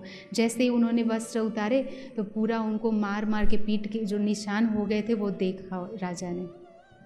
और क्या हुआ, देख पीठ भाव सिंह को बड़ा जो हुआ दुख, बहुत दुखी हो गया कि मेरे राज्य में मेरे ही राजगुरु, जिनको मैं गुरु कहता हूँ, जो मेरे ही टुकड़ों पे पलते, जिनका काम ही ये है कि वो ज्ञान की चर्चा करे, और मेरे राज्य में जो सत्य ज्ञान को लेकर आता है, परमात्मा का संदेश लेकर आता है, उसके साथ ऐसा व्यवहार किया जाता है। और क्या हुआ, जो मेरे यहाँ आवत ताकि ऐसी सेवा करत, वो डांटने लगे उसको कि ऐसी सेवा करने के लिए आपको किसने कहा है, निकसो हमारे डेरा सो, अभी मेरे घर से अपने इस राजमहल से निकल जाओ, जाओ देश में तीत, किसी और देश में चले जाओ, यहाँ पे रहना भी नहीं। गुस्सा हो गए राजा। और मुकुंदास जी क्या कह रहे हैं कि और जो बाकी पंडित थे उनके साथ उस प्रश्नों का विचार विमर्श हुआ, तो कोई भी उन प्रश्नों का उत्तर नहीं दे सके। तो उन पंडितों ने भी क्या किया, पंडित तो सारे एक ही जैसे हैं, क्योंकि ये सारे कैसे पंडित हैं, जिसके लिए वाणी में कहा गया ना, पोथी पढ़ पढ़ जग मुआ, पंडित भयाना कोई। ये सारे पढ़े लिखे हैं, ना उन्होंने साधना की, ना ध्यान किया, ना उस परमात्मा को कुछ आचरण में लाया, बिल्कुल हमारे जैसे, सिर्फ सुनने वाले और बोलने वाले, उनके अंदर कुछ भी नहीं है। इसलिए उन पंडितों को जब जवाब नहीं आया तो उन्होंने क्या कह दिया, निंदा लगे करने, वो भी निंदा करने लगे मुकुंदास जी की। और क्या हुआ, भाव सिंह ने तब मना किया कि अभी रामदास को मैंने यहाँ से निकाला है, उसका व्यवहार देख के, अब आप लोग तो ऐसा ना करो, आवत ना जवाब तुम्हें, जब तुम्हें जवाब नहीं आ रहा है तो स्वीकार कर लो अपनी हार को। आप क्यों ऐसे कटु वचन बोल रहे हो, क्यों निंदा कर रहे हो किसी भले साधु महात्मा की। तब क्या हुआ, मुकुंदास जी ने कहा कि राजा हम एक काम करते हैं, पंडित पूछे जो प्रश्न, मैं पंडितों को प्रश्न पूछता हूँ और पंडित मुझे प्रश्न पूछते हैं, पंडितों के द्वारा जो प्रश्न दिए जाएंगे वो सारे मैं जवाब दूंगा, और मेरे जो प्रश्न है उसका उत्तर ये दे दे तो सारा कुछ समाप्त हो जाएगा, विवाद ही। और जो हारेगा इसमें वो क्या करेगा, खड़ा होके माला पहन के पूरे नगर में घूमेगा। अब क्या हुआ सुंदर साथ जी कि इस तरह से बात करते हुए प्रश्न 80 पंडित लिखे, पंडित जी ने 80 प्रश्न लिखे सारा उन्होंने मिलके, और इन्होंने भी मुकुंदास जी ने 23 प्रश्न लिखे थे। अब क्या हुआ, पंडितों के प्रश्न का उत्तर तो उसी दिन मुकुंदास जी ने दे दिया, लेकिन ये सारे पंडित अब अपना सिर पीट रहे हैं कि कैसे जवाब दिया जाए। और जवाब तो उनका भी कसूर नहीं है, क्योंकि जागृत बुद्धि और निज बुद्धि के बिना इन प्रश्नों का उत्तर और कोई दे ही नहीं सकता है। तो अब क्या हुआ सुंदर साथ जी, उत्तर तो आवे नहीं, उत्तर तो आया नहीं। अब तब रात को किया विचार, अब रात्रि को भी विचार कर रहे हैं। क्या विचार कर रहे हैं, चल आए मुकुंदास पे कि मुकुंदास जी के पास चलते हैं, वही हमारी मदद कर सकता है, नहीं तो जिस तरह से अपने राजगुरु को निकाल दिया ना, हमारा भी हश्र यही होगा, मुकुंदास हमारी सहायता कर सकते हैं। तो गए वहाँ पर, जब उत्तर नहीं आते तो अध्यापक को जाके ही मक्खन लगा लो, है ना, तो इन्होंने भी यही करा। अब गए वहाँ पे तो स्वामी जी यूँ ही कहा, अब क्या कह रहे हैं कि आपके श्री जी ने आपको यही सिखाया है कि रोटी भानो पंडित, के पंडितों के रोजगार पर आप प्रहार करो। अगर तो ऐसा नहीं सिखाया है तो हमारा क्या चारा, संतोष पकड़े मन, बस जो कुछ भी मिल रहा है उसको मिलने दो, हमें राज दरबार से कृपा करके हमारी रोजी रोटी मत छीनो। ये है पंडित सारे, ज्ञान आता नहीं है और अपने पेटा रथु पंडित है सारे, है ना, तो पेट का अर्थ पालने के लिए उनके सामने झुक रहे हैं। ज्ञान का इतना अहंकार है कि सत्य ज्ञान के सामने नहीं झुक रहे हैं, परमात्मा के ज्ञान के सामने झुकने में भी उनको शर्म आती है, उनका अहंकार आड़े आता है। लेकिन कारण एक कौलिया अन्न, उसके लिए उनको कितना भी झुकना पड़ रहा है वो झुक रहे हैं। और हम भी ऐसे हैं सुंदर साथ जी, कहीं ना कहीं दुनिया के रिश्तेदारों के लिए तो हम झुक जाएंगे, लेकिन राज्य के लिए, अपने सद्गुरु के लिए, उन पे समर्पित हुए बच्चों के लिए अगर हमें झुकने के लिए बोला जाए तो हम बिल्कुल भी तैयार होते नहीं हैं। अब क्या हुआ, लेकिन वो राजा तो समझ गया। अब क्या हुआ, जैसे ही ये पंडितों ने कहा ना तो मुकुंदास जी वहाँ चले गए राजा के पास। सुबह सुबह जाके राजा को कहते हैं, तब कहा भाव सिंह को क्या ये उत्तर दे प्रश्न, ये बेचारे पंडितों का क्या कसूर है, ये क्या उत्तर दे सकते हैं, ये तो लीला अखंड की, ये तो अखंड योग माया की लीला है, इनका ना पहुँचे मन, इनकी बुद्धि वहाँ तक नहीं पहुँच पाएगी, क्योंकि जब तक तारतम वाणी का जागृत बुद्धि और निज बुद्धि का ज्ञान नहीं होगा कोई भी इन प्रश्नों का उत्तर नहीं दे सकते हैं। तो राजा आप इन पर रहम करो, क्योंकि राजा ने बोल दिया था कि जब तक ये प्रश्न का उत्तर नहीं देंगे इनको जो पैसे मिल रहे हैं राज दरबार से वो नहीं मिलेंगे।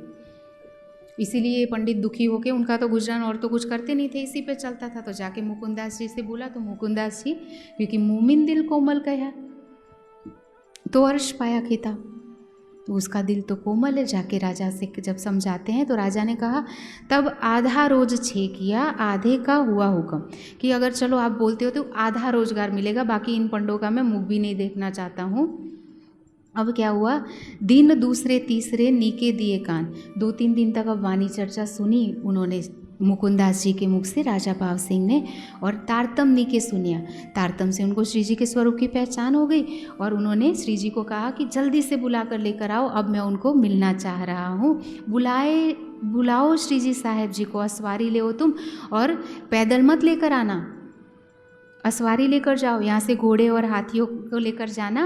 और कह रहे हैं कि बाकी उनके साथ जो सुंदर साथ है उनको यहाँ बूंदी में मेरी हवेली है उसमें रुकाना, और श्री जी को लेकर मुकुंदास जी, अभी हमने जहाँ पे प्रसंग छोड़ा था सुंदर साथ जी, जैसे ही श्री जी मंदसौर से उज्जैन आए और उज्जैन में थे 22 दिन तक, और वहाँ से जब आगे आगे निकल रहे तो रास्ते में ही आकर उनको मुकुंदास जी मिल जाते हैं और वहाँ से औरंगाबाद के लिए रवाना होते हैं। और क्या होता है, भाव सिंह आए के लगा 2 कदम, जैसे ही श्री जी वहाँ औरंगाबाद पहुँचे, भाव सिंह आकर उनके चरणों में बहुत प्रेम से प्रणाम करता है। देख दीदार इन समय कृत कृत जानी आतम, और उस अक्षरातीत प्रियतम के इस मनुष्य देह में आए हुए शरीर का दीदार पाकर उसने अपनी आत्मा को धन्य धन्य माना और लगा सेवा करने। उत्सव रसोई जब बहुत प्यार से सेवा भंडारा करने लगा। और इतना ही नहीं, सुन नरसैया के शब्द कीर्तन, जब नरसिंह मेहता के प्रेम से भरे हुए वचनों को, कीर्तनों को सुंदर साथ के मुख से सुनता था तो मग्न हो जाता था। आप लगा नाचने, और सुंदर साथ के साथ वो भी नाचने लगता था। नाचने मतलब अभी हमें कहा जाएगा कि वैसे तो नाचने के लिए मना करा जाता है, और देखो यहाँ पे नाच रहे हैं, वो इस तरह से नहीं नाच रहा था। मीरा भी नाचती थी सुंदर साथ जी, लेकिन क्या हमारी स्थिति मीरा की या उन सुंदर साथ जैसी है? मीरा सिर्फ अपने कान्हा के लिए नाचती थी, उसको ये भी पता नहीं होता था कि मेरे आसपास कौन बैठा है, कौन देख रहा है कौन नहीं है। वो मीरा तो विष का प्याला पीते हुए भी नहीं डरती है, और ना ही और किसी सांप, जहरीले सांप से डरती है। उसको अगर बताया जाता है सांप देकर कि ये कृष्ण ने तुम्हारे लिए माला भेजी है, तो वो उसको पहन लेती है, उसको वो भी सुध नहीं है कि ये सांप है, और उसको बोला जाता है कृष्ण का चरणामृत है, तो वो विष को भी प्रसाद समझकर पी लेती है। हम में उतनी बेहोशी है अभी शरीर और संसार की तरफ से? अगर हो तब तो हम नाच सकते हैं, जब हमें कोई ना दिखे, सिर्फ हमारे प्रियतम प्राणनाथ के अलावा। लेकिन हम जब नाचते हैं ना सुंदर साथ जी, तो हमारा ध्यान वहीं पे होता है कि आसपास कौन देख रहा है। तो कृपा करके ऐसे नृत्य से दूर ही रहे, और दूसरों को भी समझाए, हमारी बहनों को, कि ये हमारी राह नहीं है। नाच गाने से, परिक्रमा करने से बाहरी शरीर की कोई भी साधना उस प्रियतम के दिल तक नहीं ले जाएगी हमें, और हमें दुनिया को भी राह दिखानी है प्रेम की। और क्या हो रहा है कि ये बहुत मग्न होकर भाव सिंह पूरा भाव में अपने नाम के हिसाब से ही डूब जा रहा है। और 3 अपने अंदर पधरावत श्रीराज, रास लीला के कीर्तन, अपने घर में ही उनको पधरा दिया हवेली में श्री जी को। और वहाँ पे जब रास लीला के कीर्तन उतरते हैं ना, तो बहुत खुश होता है। जो नरसिंह मेहता के वचनों को सुन के इतना खुश हो रहा है, तो जब वो निज बुद्धि जागृत बुद्धि से अखंड रास का वर्णन हो रहा है, तो वो क्यों नहीं खुश होगा। तो वो राजा इतना खुश हो रहा है। और क्या हुआ, एक बार अब श्री जी उनको बता रहे हैं कि देख भाव सिंह, जो बातें विजयाभिनंद बुद्ध निष्कलंक अवतार के लिए भागवत और हिंदू शास्त्रों में कही गई है, वैसी ही बात, और उसको ही मुसलमानों के ग्रंथों में, कतेब और हदीसों में क्या कहा गया है, आखरुल इमाम मोहम्मद साहिबुज्जमा कहा गया है। और कुरान में भी हमारी ही बात लिखी हुई है। और हमारा उद्देश्य एक ही था कि हम आपके पास भी इसलिए आए थे कि अगर आप उससे युद्ध करने के लिए तैयार हो जाते हो, औरंगजेब से धर्म युद्ध करने के लिए, तो हम उसको उसी के ज्ञान से, उसी के कुरान से हराने के लिए तैयार है। बस उसके सामने एक सत्ता खड़ी होनी चाहिए, राज सत्ता। तो भाव सिंह कहता है कि मेरा आप पर पूर्ण विश्वास है, ईमान है, लेकिन आप मेरा एक कृपा करके काम कर दीजिए। मेरे दरबार में ये 4 मुसलमान अधिकारी हैं, उनको आप समझा दीजिए। अगर वो आपको इमाम मेहदी का स्वरूप मान लेते हैं, तो मुझे कोई भी, मेरे मन में संशय नहीं रहेगा, और मैं पूरे दिल से आपके साथ आपकी बात पे कुर्बान हो जाऊंगा, और आप जैसा कहेंगे वैसे मैं उससे युद्ध करूंगा। फिर मुझे किसी औरंगजेब की परवाह नहीं है कि मेरे सामने कौन खड़ा है, आप जैसा कहोगे वैसा ही मैं करूंगा। ये तहकीक कर उठे। इस प्रकार का वार्तालाप करके होने लगी चर्चा 3 से। अब श्री जी की उन 4 मुसलमान दरबारियों से चर्चा होने लगी, और किस प्रकार से वो 4 मुसलमान कौन कौन से हैं, कैसे उनकी आत्मा जागृत होती है, वो सारा प्रसंग हम कल देखेंगे सुंदर साथ जी। आज मेरे ख्याल से समय हो चुका है, तो आज हम यहीं पे चौपाई दोहराएंगे, और कल हम देखेंगे कि किस प्रकार से वो सारे मुसलमान भी श्री जी के चरणों में आते हैं, और राजा भाव सिंह सच में युद्ध कर पाता है, अगर नहीं कर पाता है तो उसका कारण क्या हुआ, और आगे क्या क्या स्थिति बनती जाती है, वो सारा घटनाक्रम हम कल देखेंगे। अभी हम चौपाई दोहराते हैं सुंदर साथ जी। तीन अपने अंदर पधरावत श्रीराज, रास लीला के किरंतन राजी होवे इनकाज, राजी होवे इनकाज। बोलो श्री प्राणनाथ प्यारे की जय, सद्गुरु महाराज की जय। प्रणाम जी सुंदर सार जी।